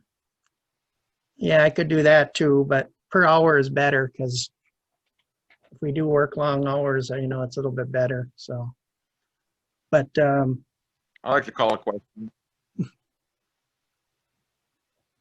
Okay. Dave? Lynn? Okay. I saw his hand go up the same time you spoke. Yeah, and I would just say I could support something like this if it was slightly more modest and it actually had a program for an annual cost of living or something. This is my same complaint with the board raise, is it needs to have something as part of it that is a regularly scheduled increase. Yeah, a review. I agree. I know Roger's comment on that is that we're spending money for future boards, but we do that all the time. It's up to the motion makers to, you're saying, suggesting to add that to the motion? I'm saying I could actually support this if it had something in there that wasn't just addressing it at one time, that actually addressed it. And I don't know if we wanted to take a look at it and put something in there, because the next time they go to work is not for what, another month or so?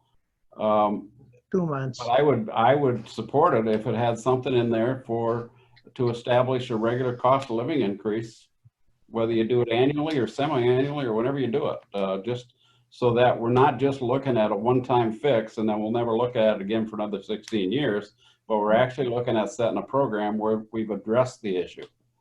Well, you know, we can do what we can do. You know, they're just temporary workers. I mean, we can put it in a pay scale of sort and then look at it every 2 years, see where it's at, if you want to do that. But I just don't think it's a big deal. I mean, I just adjust it, and we haven't dealt with it for almost, you know, in 16 years here, I've dealt with it twice. Yeah, that's not often enough. That's not even fair. And it's not fair to the township to have to come up with the extra money unexpectedly. I agree that they should have it, but we do need something in place. We need to, and as long as the motion makers are all right with that, just saying going forward, it'll be reviewed. You know, we need to have something. Previous question. If they want to review it every 2 years, it's up to them. I have no problem with that. Fine. Is that fine with you, John? Review it along with, I'm calling for the previous question. okay. All So, right, so the motion is to consider the permanent adjustment to the pay for election workers, which will be $16 for the regular workers and $17 for the co-chairs. So the motion maker is trustee Everson. Yes. Trustee Marks, Yes, trustee LaRue, Yes. trustee Wiegand, No. treasurer Johnson, Yes, clerk Rattari is yes, and supervisor Durant. nope. Okay, that motion carries 5-2.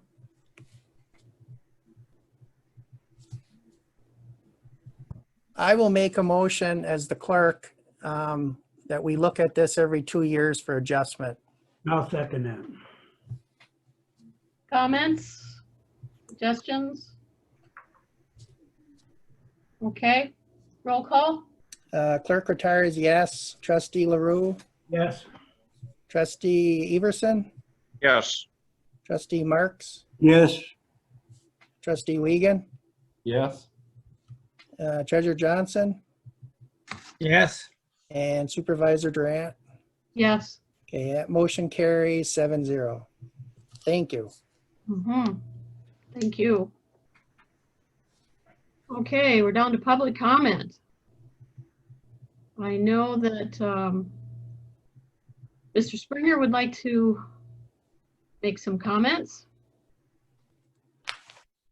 Yeah, thank you, Supervisor Durant.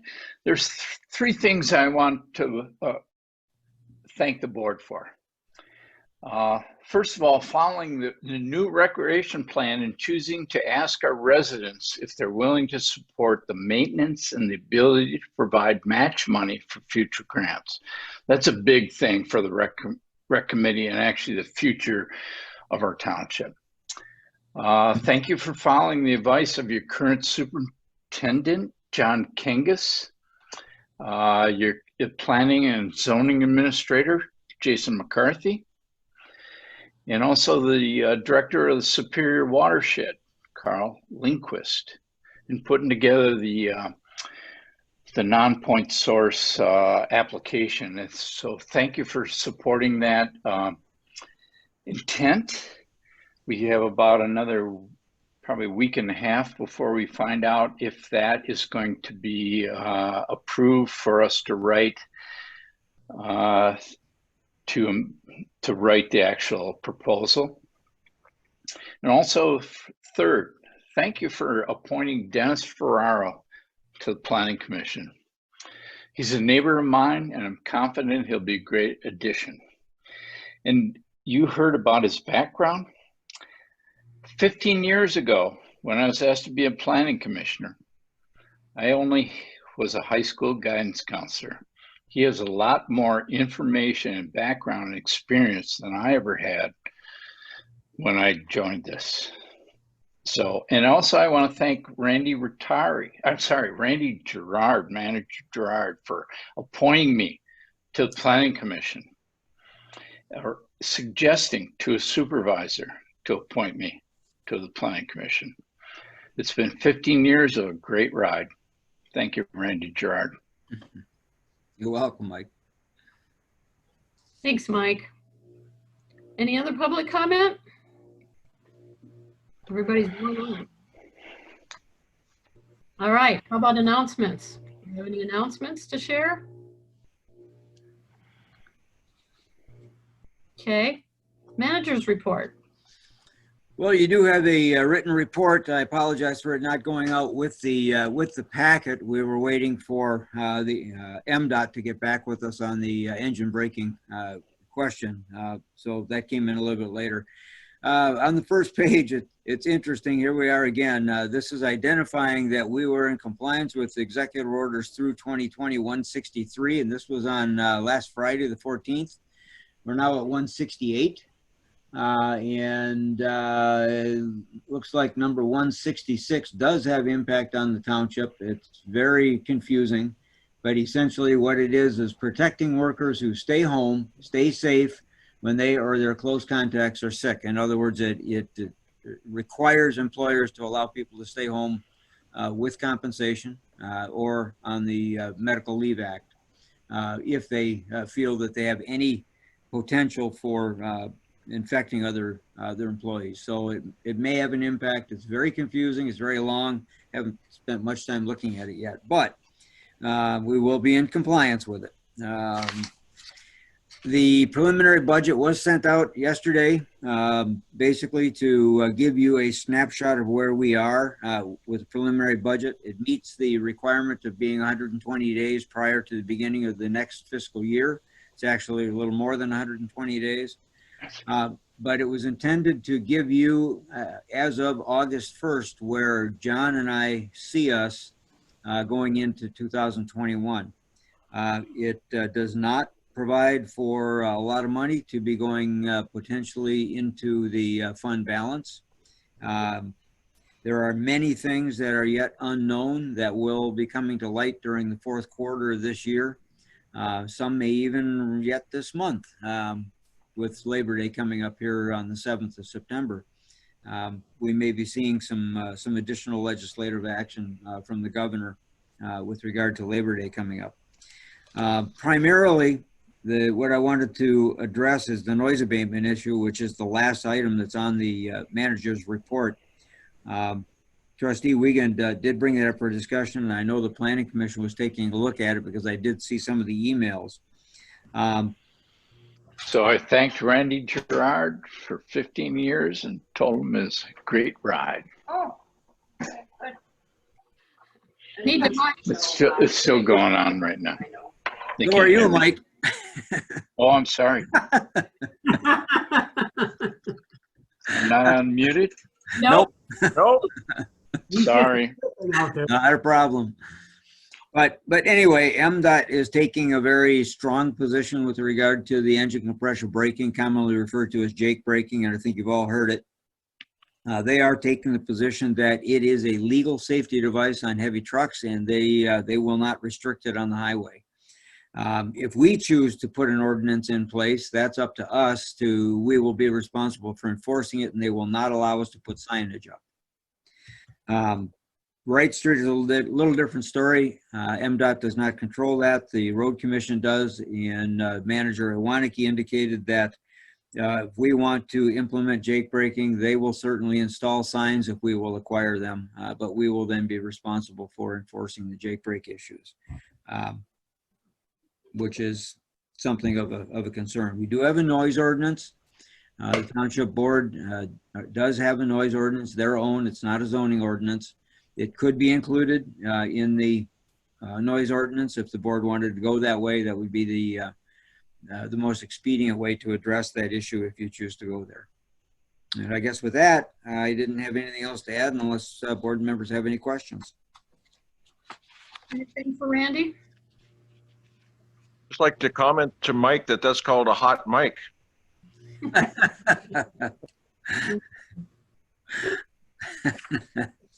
John, anything you want to add for like a sub manager or something that you've been working on or want to share? Or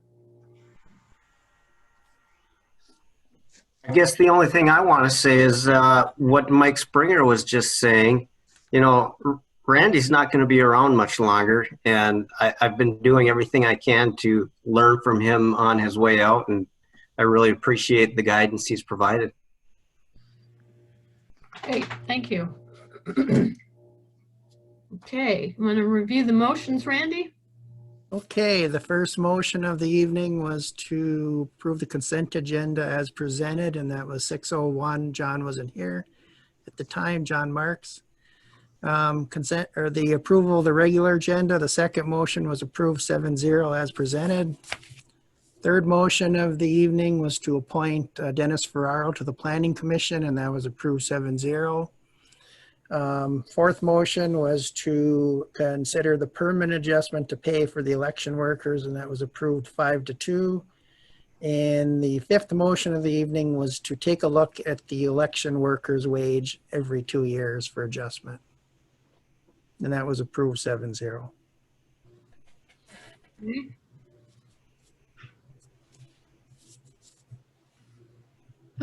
So future agenda. The rec committee will do some kind of a presentation or recommendation on possible webinars or something for the millage that we have out for the rec committee, for the, Informational meetings for the millage or whatever. yep, whatever, however they want to do that. And then I'll give you some kind of an update on MTA and the tribunal, see what I can stir up in the next week with representatives and executive directors. So if you've got anything else you want to add, let me know, or Randy know, or go ahead, Randy. Unmute.